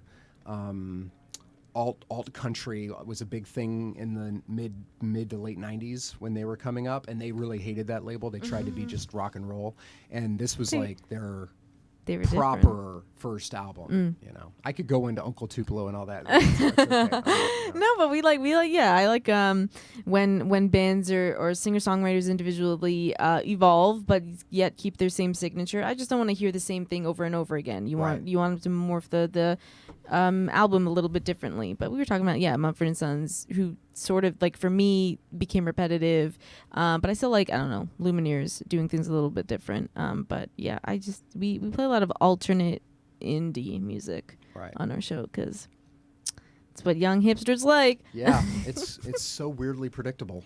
I mean, for me too, and I feel like when we were talking earlier about diversity. You know, it's it's important to periodically. Like I realized recently that it used to be that rock and roll had these great producers making strange experimental stuff like Wilco and Radiohead, and now it's all seems to be coming from the R&B hip hop world, the innovative production. Was that a pun intended or? R&B. No. We don't play any R&B on our show. Actually, yeah, we don't. We played some soul. But like, if you listen to the new Bon Iver. I have not. Oh, well, that's a very indie Why, who's guy, that? but he does all these collaborations. Oh, no, with wait. Kanye West. Oh, wait. Really? I didn't With see the most Kanye? recent thing he did. I saw, what's his album called? Because he, I don't know, he writes music that makes me cry. What? That really makes you cry? One of the pieces he played in it was like part of the soundtrack in the movie The Judge, if you've seen it with Robert Downey Jr. and whatever. But it's no, but I don't know what it was. But when he I forgot who he collaborated with, but the music was so. In parts it was somber, then it was light, but it had so much intensity. Like I don't know, Well, just something about with James Blake, his music. and I Kanye didn't. West. James Blake I knew, but Kanye West I did not. Oh yeah, he was on I didn't know he Kanye's collaborated My with him. Dark. Well, you know he did. What? So Bon Iver did this did that voice modulation trick where except using it like an instrument. There's this piece called The Woods. And where he says, "I'm lost in the woods," and it's all a cappella except for this voice modulation. And Kanye took his song and kind of turned it into a whole other thing, and then brought him in. And I mean, this guy's like a balding Midwestern middle-aged guy with like a beard. I mean, like he hanging with Kanye's crew, I'm sure was quite a sight. But who doesn't want to be described like that? It's a different taste. That's like, I don't know. I love when they do unpredictable collaborations absolutely. though, where you I don't know. You just think like how did these two artists get on this one piece and they together? Need to do that more often. I totally agree. Yeah, absolutely. I mean, I'll say that's the beauty of directing. I mean, one of the reasons I think I've fallen into this profession is I have so many interests. I love music and I love art of all kinds. and I love studying about worlds. So if I direct a Shakespeare, I kind of go into the Shakespearean world for a while, or if I do something new, I get to research video game violence, and I like reading and studying all types Yes. of avenues of Yes, interest. and speaking of video game violence, that's Oh, right. one I was going to ask you about. The play you just did in Bradley Hall and Rutgers, Neighborhood 3. Yeah. I just, as far as the execution goes with how you did, like there were 3 students, were they entry to your Rutgers? Students that made the videos? The video game. Oh, those yeah. those are NJIT digital design students. Yeah, and I that thought was it was amazing. brilliant that, because you said the script you dealt with, or what you're given, is the screenplay is there's no game, there's no video that someone No. gives you in a USB and say like make a play around this or whatever. Right. You guys just have the content on the paper, just the Right. words, and you've got to make the world. Yeah, Right. I thought that was fantastic. That when you, we saw that, I thought it was some kind of CD that Right, went that's along with the play or That's what I something. Yeah, I really Right. thought you that's got exactly it from what some I kind thought. of I thought it was a company. bundle pack. Can Yeah. I tell you the opposite story really quickly? So I can't even wrap my mind around the idea that somebody would do a play where they handed you a packet like that. But they do that for high schools. I went to go see one of my stepkids. He was working backstage, and I was watching the Who's Tommy. And I'm watching it, and these projections show up, and we're at a high school, and they are slick. And I turned to my wife, like at intermission, I'm like, I don't know how on earth they're doing this. And she turns to me, she goes, you're an idiot. They rented everything. That's from the Broadway show. Your mind was just blown, and yeah. But you come from a platform where you have to invent and create, and you have to do all of that from scratch and yourself. So how would you have known? Yeah, I don't. Well, it just didn't occur to me that That's there so are funny. these pre-packaged productions in a box that you could just get. But I think it is absolutely brilliant though that you did utilize students that are you're at a tech school. You know, you have to do something like that. So probably the thing I'm most proud of in terms of our contribution to the school itself as a theater program is it can be this like incubator. We can beta test things. I've taken a lot of risks on my shows that if I was at another university, I wouldn't be able to do. Yeah. Talk about Hamlet. Well, Hamlet. When you get to it, but that was just one that I just. But there have been others. I mean, where there's like been real notable failures. Like we did a production of this play called Wojciech, which no one's ever heard of. But I had this idea that at the end of it, one time I saw this video of autonomous drones flying in formation, and the whole thing on the video was like, well, we can walk up to these drones and move them away, and they'll fly away, but they'll always want to come back to the shape, to their formation. And I thought, oh, we'll put a camera on that and then put that drone on stage and say, stay there, and then tell a dancer to just get into the drone space, and it would look really beautiful. The camera would pick up the dancer, the drone would be dancing, the drone would be like, if this all went right, though. Okay, so in theory, So it in looks theory, really that's really beautiful. cool. But then I was like, well, I want a drone at the end of this play. So at the end of Wojciech, he's being chased by like the entire world. And so I was imagining like, we were doing all these drone strikes in the military. And so I pictured a drone flying in with its live camera on, capturing the performer, projecting it behind him so that we could see what the drone was seeing, so that we would get this sense that he was being hunted. Right? But flying a drone inside of a room, it is actually much more difficult than you could possibly know. It turns out that air has different densities. These are things I don't know. I just say, hey, this is what I want. And then people tell me we can't do that. And I say, that's not acceptable. We just have to figure out a way. So you had an actual person like remote control it? Because I thought it would have been programmed in like autonomous mode or something. I was hoping for that, but everyone was like, no, we don't have those drones. We don't have that. So yeah, I thought, oh, we'll just program it. It'll fly in. It'll be consistent. It'll be safe. It was the opposite of all of those things. It was not consistent. It was not safe. And this is the one that flew over the... It flew over the audience and briefly. Very briefly. But I'll tell you that during that moment, I was terrified because if the air temperature changed, even a fraction, the density of the air shifted and the thing would just crash. Oh my goodness. And it only worked 2 of the 5 nights. and that's a bummer. But you know, like again, that's kind of Sounds our like weird Hanukkah or flexibility. something. Only 2 of the 5. Yeah, I didn't quite get the Hanukkah miracle. That's my favorite. That's my favorite miracle because that's the miracle of like, oh, I'm out of gas. Darn it. I'll never make it. But you just make it. You do. You I've go all the never way. thought about that. If you ever sit down and think of what's your favorite miracle. Well, it's the most useful one. It's the more likely and the most useful, right? Wow. Because not many people are getting resurrected, right? Wow. Speak for yourself. Speak for. I don't mean to pass judgment. If anyone out there has been resurrected, but that just seems to be like one that's both a metaphor and it's something that happens all the time, you know. So That's true. It's like That's true. I kind of like it, you know. Something isn't supposed to work and it works. Yeah, but that is a really good point to kind of step outside and take those risks because actually one play comes to mind. I think it was a year ago that you did. It was another video gaming one where they were all characters, right? I don't remember the name. No, which one? It was.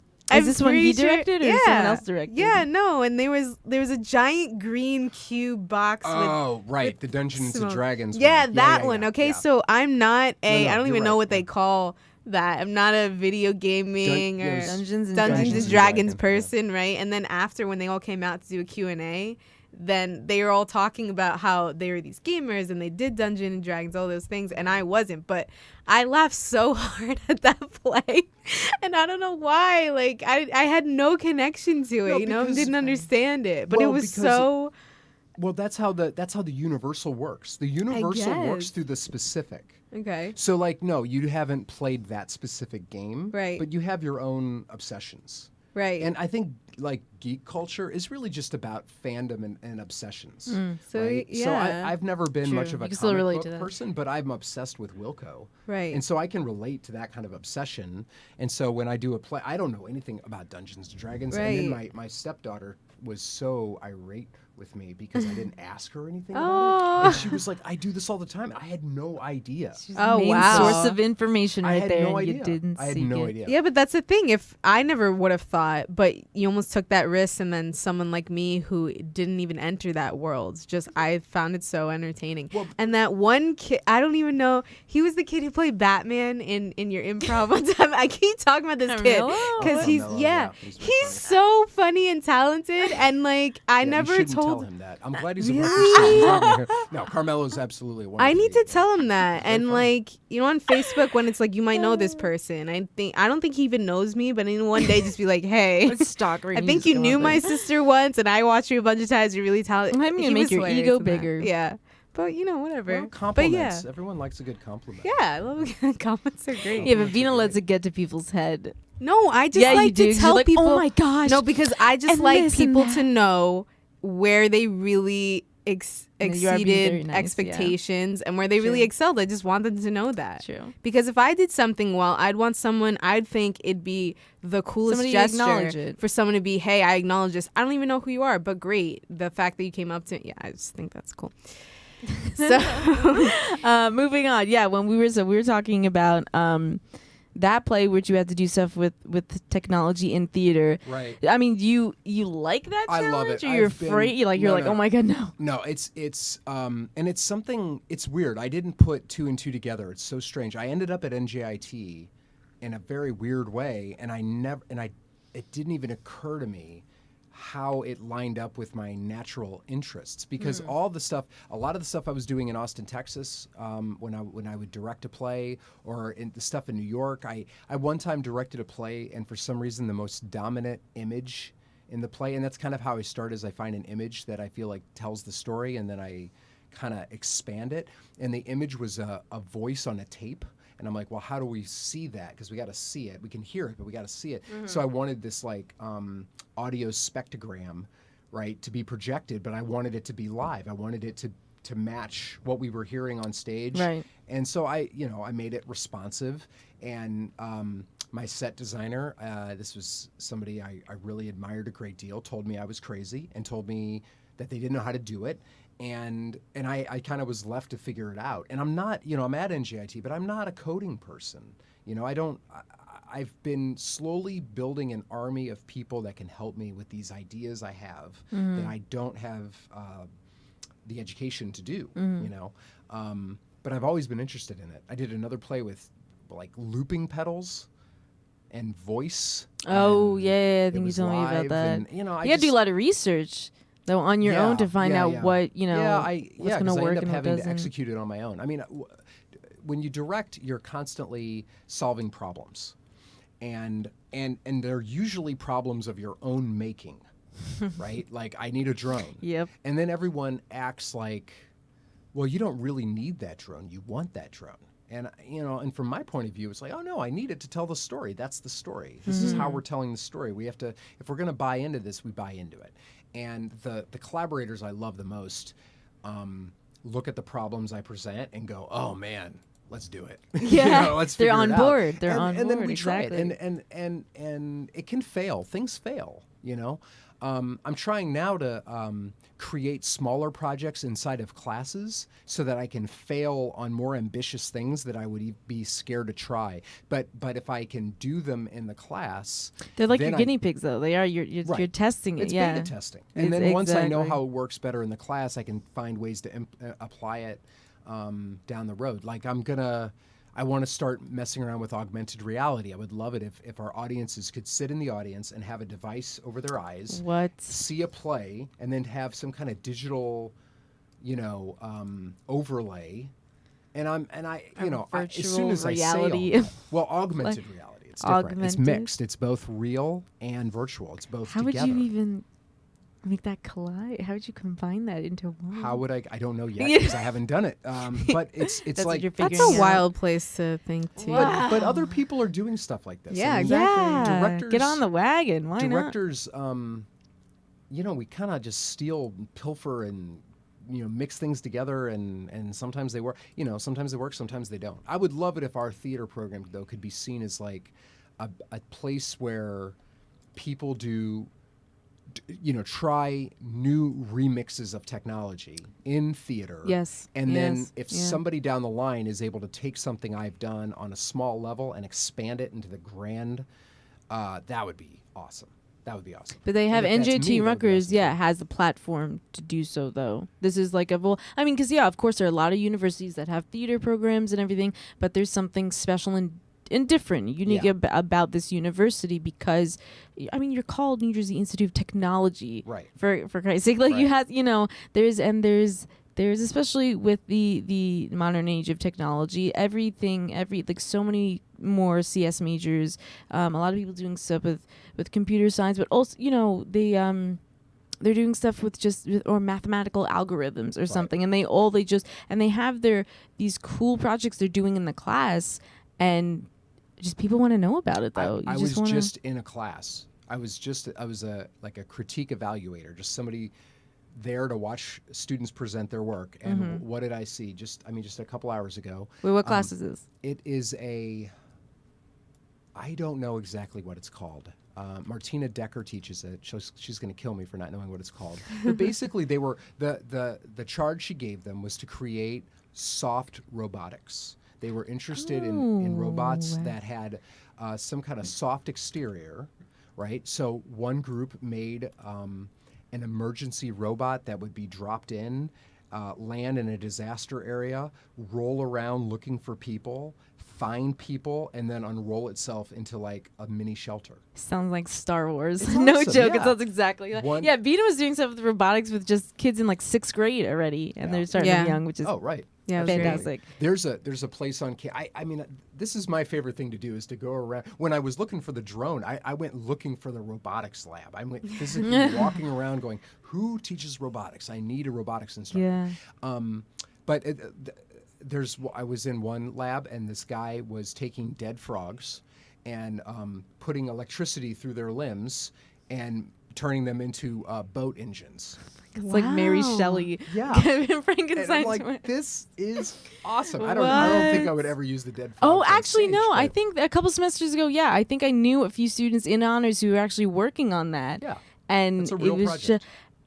and I Yeah. never heard of it before, but it was oh God, that's spectacular. So I think I'm a big fan of what the students are doing on both campuses, Yeah. and I try to find projects that will like reveal that. So like you mentioned, Neighborhood 3, these the animations we had in that. I mean, it was important to me that that if the students are willing to do the work, that we let them do the work. Right. You know. Right. And No, that definitely that visual was a centerpiece, I think, of that play. Yeah. Because it all revolved around that, and like the next step and the next phase the characters had to go through. It told you what track to walk on, this is that. And then each of them, like, I know because we went for an honors colloquium, and they stood up and said what each part that they did, which you think like, oh, just making a compass and navigating the direction. Oh, it doesn't seem that hard, but it's complex. It's really complex. Yeah. And and then it made it a lot more involved and real, because then you'd have the actual actors who came out when you would have that, the lights go on and it was dark, but you had like parts of the stage lit up, and you had the actors come out and everything, and then perform and do their thing and be the characters, and then they had what was reality, what was part of the game. Oh my god, the line's getting fuzzy, and this, but it was marvelous. But we also mixed it with some really old school special effects, just blacklight. Oh, so you mix black light with this weird projection technology. It's and you it's never cool, think, it would do that much, but it does. It does. It certainly it does. A does. lot. Yeah. I mean, I have two extremes. I have all this technology I love, but then one of the reasons I like that duo-prov form of improv is because there's no technology at all. There's no script. There's no director. It's two people on stage telling a story together, with absolutely no support. And there's something beautiful about that, and then there's something beautiful about, live motion capture rendered into new projections and. Do you have any like future projects coming up? This augmented reality is a big one I'm pushing. Next class, we're doing a bunch of little projects. One is going to be, we're going to shoot something in 360 and see what it's like to watch a play in a 360 environment. I say play, but of course we're going to film it or digitally suck it into Sort of like a Birdman sort of thing? No, so Birdman was just one continuous shot. Yeah, Yes, what do you mean by yeah. 360? Well, so 360 just means that when you put on a headset, you can look in any direction and see what was filmed, and it was filmed. Oh, this is still with the augmented. Well, yeah, it would be augmented reality I see what you're saying. Okay. or not. Well, that would be more of a virtual reality, except it's filmed. It's not created digitally. If that makes sense. Okay. So I'm gonna shoot something like that. And do you prefer improv versus directing, or vice versa, or it's too hard to choose, or just anything you've gotten from improv you've just applied? Yeah, I can't choose between the two. I mean, again, I think if you strip both away, it's like I like telling stories. I mean, look, even here, I like telling stories. I like telling stories. Yeah, we can see that. I just love, whether it's stuff made up or whether it's stuff you're told to say. Right. Yeah. Whether it's something that's coming out of me because I'm improvising it, or whether Yeah. it's a story that I've read and feel passionate about, or it's something that I feel will suit the students. I mean, a lot of the plays that I pick here are kind of, they're not really necessary. I mean, like Neighborhood 3 was really great. The script is great, but it does have some issues. But I picked it because it would showcase our students. You know what I mean? It would do them a lot of good. True. And while it would, I felt like I could bring something to it as a director, it doesn't necessarily show me off, right? And that's fine. I mean, that's my job here. It's not about me. If I want it to be about me, I'll just go do something professionally, So other projects, I mean, I'm doing a lot of this this technology stuff, and then I'm doing some improvisation, and we're going to have our improv festival at the end of the year. Yeah. And that should be very exciting. Yeah. Got a lot of new members on the team too. Yes, and a lot of new members. It was enjoyable last year, so yeah, it's a good time. Yeah, and Bean was at last show. You were at last show. Last show. I don't know if I'm to going to be able to perform this year, which is a bummer, but Boo. And maybe, we got to see a taste of what the newbies on IT can do from quite good. From was it last week's already? Yeah, last week's performance. So we're coming to a close here. I didn't know if you wanted to. I pulled top 5 if you wanted to do. Oh, so would you rather?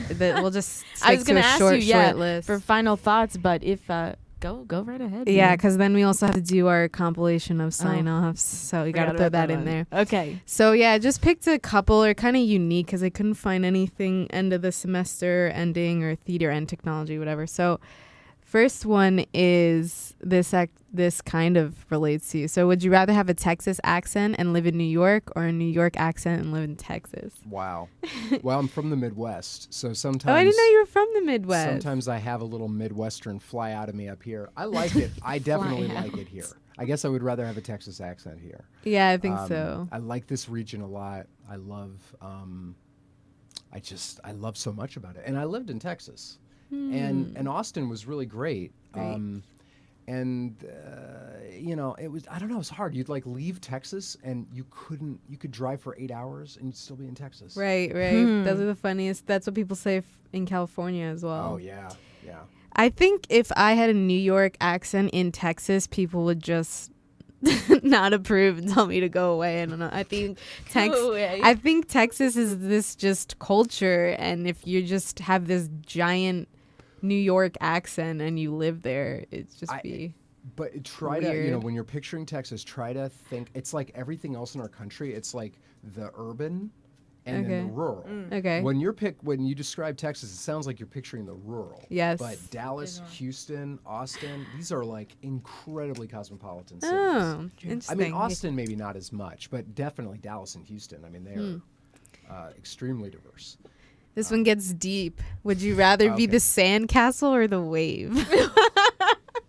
That's really deep. What does that mean? It's a deep question. It means what it means. Just take what it means. Yeah. Would I rather be the sandcastle? I think I'd be the wave. The wave, you're constantly on the move. The sand, And you're hitting grounded, things. but you're all over the place. Yeah, I guess. And you're being hit. You know, they train you as an actor to be The sand? To be the ball. To be the reed of grass that bends with the wind but retains its shape. Okay. So they train you to like respond. Yeah. But sandcastles aren't necessarily No, the same as sandcastles just grass. completely fall Yeah, apart. they just. That's why I. Yeah, I don't want to die. fall apart. I I'll don't be wanna a wave. Fall apart. I'll be a wave. But I do like going with the flow. I you know, improv is all about flow. It's Yeah, all about that hits right there. responsiveness Yeah. to it, so sure. probably the wave. Very true. Would you rather give bad advice or take bad advice? I give bad advice every day. I'm very good at it. I think listening is, oh man, it's hard to do. I think it's one of the things that like freaks me out about our current world is that He's I'm underestimated listening. There's a lot that freaks me out. But one thing is like nobody seems to be willing to be wrong about stuff or willing is to true. Everyone dissing on millennials. acknowledge. No, that is a millennial. No, that's a millennial thing, though. No, It's so true. That is. Well, I don't know if it is, but I try to be We know. very careful about old people talking about kids today. It drives me crazy. It drove me crazy. It drives We me hear it all the nuts. time. We hear. No, I'm not saying you or No, no, anything. sure. Part but of sure it's you true, though. But we millennials have problems. Well, no, every generation has problems. Yeah, though. thank every generation you. has problems. Yeah. I mean, they talk about the greatest generation. You know, the greatest generation, this post-World War II generation. That was hardly our best There's moment. no- you know? Yeah, but you can't. I don't think you can talk about the greatest generation because every generation is talking about one generation or their generation. So I don't know if you can But collectively decide each on has gone through a different best time generation. period. Yeah, Right. So you can't, we're applied to this.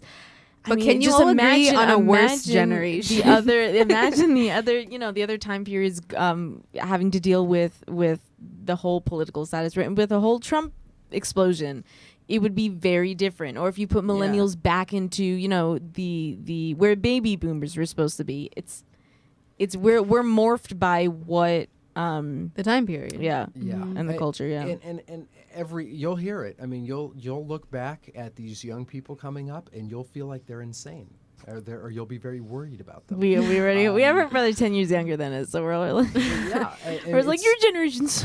I kept telling my stepkids, I'm like, you're supposed to be, and she finally did. My stepdaughter finally did. But I would say, like, you're supposed to be showing me the music I should be listening to. You're supposed to be moving. You're supposed to be moving me further to notice the inconsistencies in my own thinking. That's all supposed to be happening. That's your job. And it took her a while, but now it's finally happening where I'll feel like, oh wait, well that seems rather extreme. I don't know if I agree with that. Shouldn't the elders be teaching us? Because I don't know why you would want to know about the music now instead of the rich culture that was back then. Well, I did a very good job of already instilling that in her. Okay. Honestly, I'm That's not. fine. I mean, like That's there's good. music in my house every single day. Cool. All the time, That's fantastic. nonstop.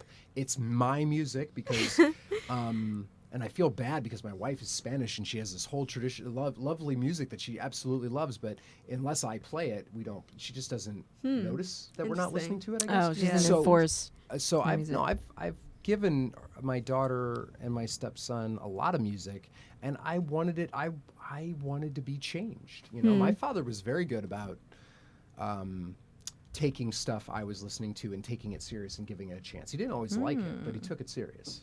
you That's know. good. You know, definitely listening is lacking. I feel like we could definitely learn a lot more if we just talked less. You mean As as like a re- generation as we re- could listen more? No, just overall, just because what were we even starting off with? You Yeah, said we your- went really off on a Yeah, we always go off on tangents, but I'm saying like your last would you rather thing was bad advice. Or Yeah, bad good Wait, how advice. did we get here? no, Whoa. but no, because we were talking. I'm saying in terms of giving or receiving advice. When Lewis mentioned that listening or just taking it all in is underappreciated because people are more. I feel like some people I hang around with for sure they're more focused on listen. You know, this is what I have to say. Right. Here's my here's Yeah, my that's perspective. true. Here's my blah blah Yeah, blah. yeah. Instead of like, all right, take a beat. Well, a moment. so my wife teaches high school, and she's often confronts this is just my opinion, and then she will often counter with, well, that really your opinion doesn't People always- matter. It's not informed by anything, and unless it is informed by something, unless you're making an argument, who cares? You know, and No, that's true. That's and true. I You need think, something to back it I up. think that social media definitely fosters this idea that my point of view counts or something. But then we think it's the only thing that matters. Right. Because we have so many platforms. Yeah, YouTube, Twitter, Facebook, whatever, to just write and say whatever we want. Right. And then we say you should just swallow it Right. and take it as it is. And Yeah. it's like, And I often ask people, when was the last time you had your mind changed? that's a good question. And That is a good and question. it's tough for me too because like You're I so have set, some very yeah. sincerely held beliefs, but I can think of a couple of moments when I had to yield and shift. Yeah, you know? yeah. Well, you And- don't want to have that tunnel vision. I kind of want to all ask the time, people just that to- now when I meet someone new.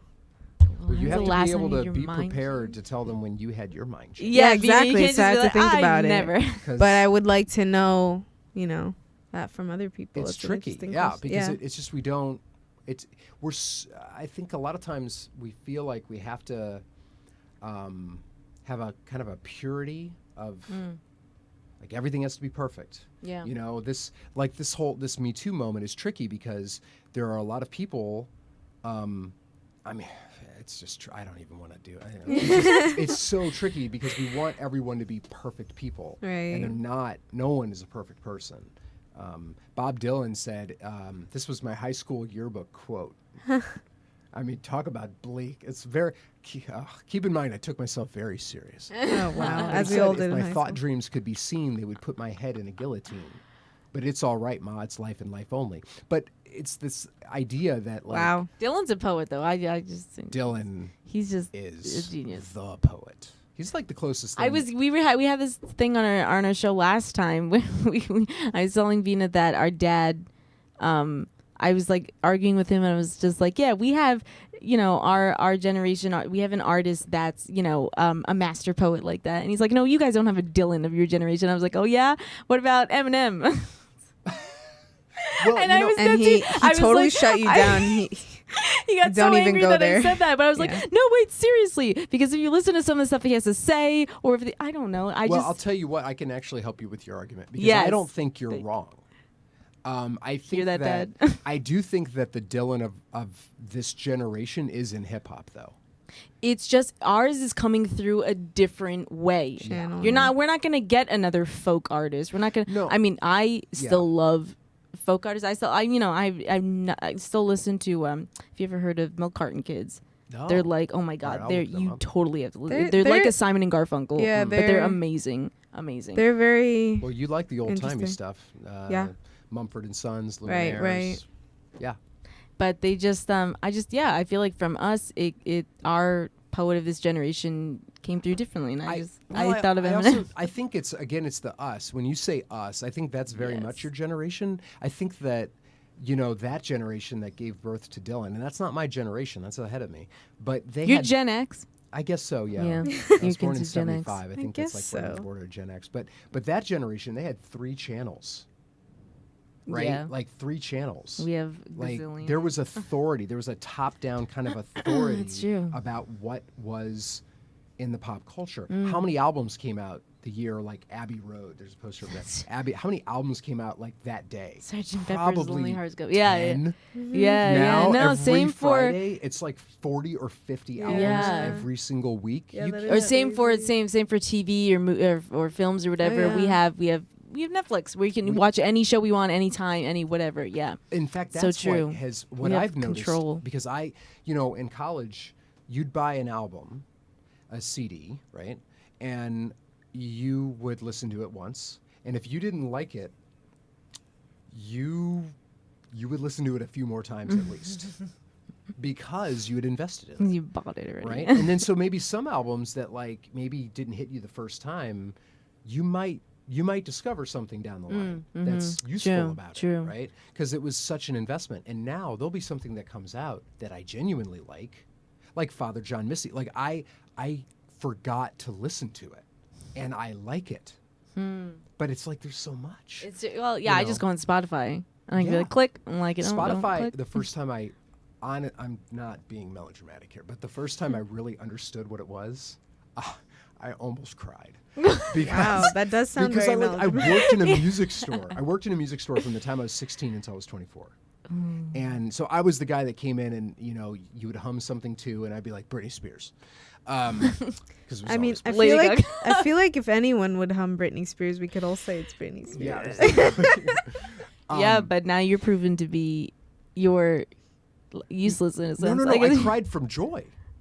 From joy. Yeah. Because I was like, because there would be stuff that would come out and I could never justify it. Like Miles Davis in a silent way the entire sessions. This is a 4-disc set. It would cost like $50. I could never justify buying that. It's all it's there. for free. Yeah, It's yeah, all yeah, there yeah. now. Yeah. Like That's the way of jazz the in world. particular was always very hard for me because I wanted to get into it, don't get but it's jazz. so expensive if you have to buy everything. But now I can spend a weekend torturing my entire family with crazy jazz. No, Dad, turn it off. Yeah.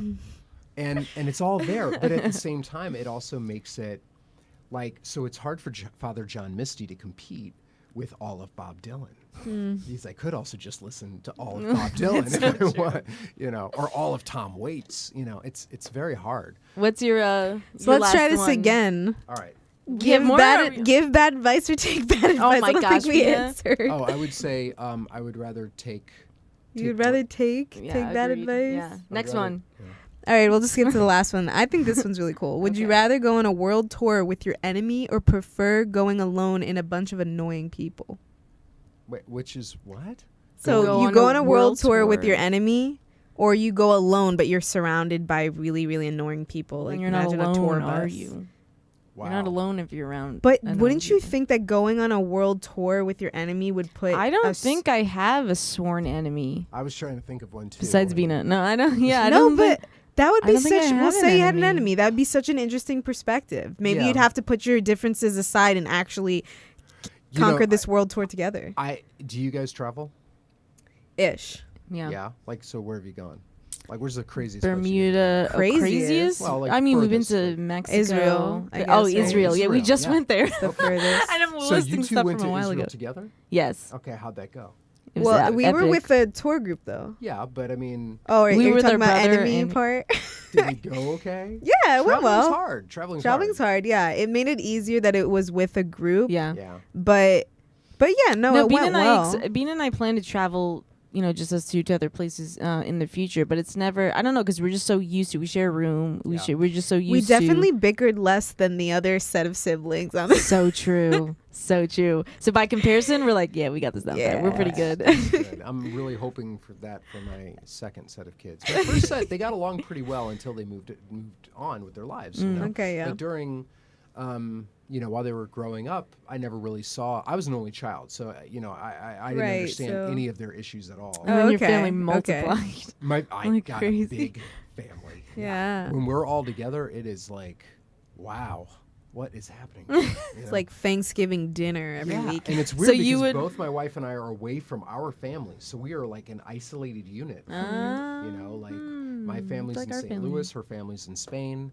So, Spain. You go to Spain? oh yeah, Dope. almost every summer. Sweet. Yeah, this is when people start to dislike me. Yeah, I go to Spain. Just, Why? I mean, What does well, that because- mean? What? Well, because people hear, "Oh, you go to Spain every summer." Oh, they 'cause think they're- it's amazing, and it is No, that's amazing. cool. It is amazing. But sometimes it's. I mean, I know it's weird. Like I think I'm more familiar now proportionally with Spain than I am with the United States. Because That makes sense, though. Spain is the size of Texas. Okay, yeah. So you can get around. Mm-hmm. Like I've been to the north. I've been to the Right. south. I've been, Makes I've been sense. to all these different places, and it's So would you travel with an enemy or okay, knowing would people? I travel with an enemy? I think I would rather travel with one person than a bunch of annoying people. But I'll say this: I've never really gotten to travel alone, so I think I would choose the annoying people because I think I could tune them out and kind of go on a journey inward. Interesting. Yeah. I guess I've always traveled with a family. With my Yeah, family, that's I've a good never thought. gone on my own. That's something for you two. Like when you finally, go solo somewhere. I could never. Have you done it? No, but I I- we're just so I used to- agree with you. I think no, it but I should like be done. sharing the experience with somebody. I I do don't too, like doing absolutely. doing it by Yeah, myself. but in order for you to grow, I think I've that grown. that's. I'm grown. I think that that's important. No, Don't I, give me that. I can grow with you, Bina. I That's mean, fine, in terms, but- probably, we hold each other back. But no, I don't. Yeah, it's probably when that time in my life comes. Yeah. All right, I think then we I'll should take- play our sign off, I'll and take then that we step. should close on out. Oh, for sure. Any last thoughts? Anybody? This was a lot of fun. Yeah. No. Yeah. Thank you again, Louis Wells, for coming on. Oh, you wanted my Our close. sign off. Yes, that's what I Oh just no, said. he's gonna hear this and he's gonna totally be confused. Well, we have to. It's the last show. We gotta sign Yeah. off. Before So Rena put together a compilation of when we end the show, every time I always say Toodle Pip. yeah. So you'll hear that a lot. So people wanted me to put this together. So let me skip this music. Show, Have a Toodle Pip. good week. It's R&B radio show. Toodle Have a Pip good week, and Toodle Pip. guys. Toodle Pip. Sharp. Thanks to all our friends, number one fams, shirty pals, especially you guys because you listen in every week. A lot of our You moms guys. work And people. Ray, because Ray, you're awesome. Just I want you to know that. All right, calm down. This is Man of Moon singing The Road. Toodle Pip. Have a great week. Toodle Pip. Why can't I end? Like, why do you always have to say toodle pip? All right, just gonna pause this one for a bit, and we're gonna bid Louis Wells adieu. and But then yeah, we'll no, just- thanks again for coming on the show, and we'll close on out. But I don't want to put him torture him through this. But yeah, thank you for joining us. Oh, no problem. Thank you for having me. It was a lot of fun. Awesome, sweet. So See ya. we'll, no, I'll continue. I'll continue. Toodle Pip. Thank you for listening. Toodle Pip. Toodle Pip. I hate it. Toodle Pip. Toodle Pip. Toodle Pip. Toodle Pip. Not Unchained.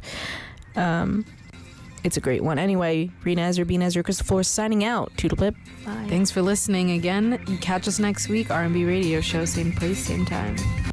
We will catch you guys next Monday. Toodle Pip. See ya. Crystal's Einstein. Crystal, are you related to Einstein? She's a Pokemon. Are you related to Einstein? He's half Asian. So anyway, let's close it on out. Thanks for joining us. See you guys next week. Toodle Pip. I hate when she says toodle. I don't. We'll see what happens. Here you go. Enjoy Moana. How far I'll go. How far will R&B Radio Show go? Bye, guys. We'll see. So have a fantastic rest of the day. And enjoy. Toodle Pip. I've been staring at the edge of the water. You could sit on it and rises you up. See you again next week, people. Toodle Pip. Better and better and better. Keep And tuned for a special guest and also a birthday. because that's always good stuff. Whose birthday is it? Whose birthday? You'll have to stick in. Stick in and then stick back out. Stay tuned. You're disgusting. No, come back. We'll see you here. Toodle Pip, R&B radio show. Bye-bye. Thanks, guys. Stick in. Holla cheap at ShopRite. I will. Yeah, okay. It's almost Text it done. in.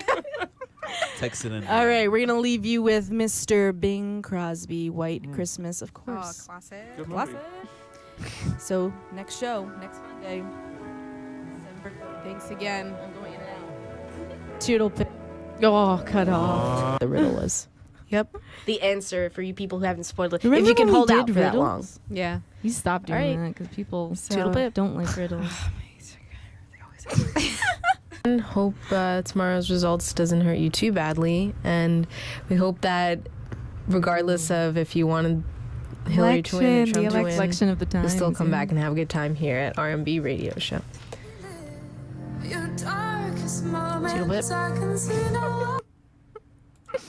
Toodle Pip. Oh, it's the last one. Toodle Pip. Toodle Pip. Waiting for the song to load.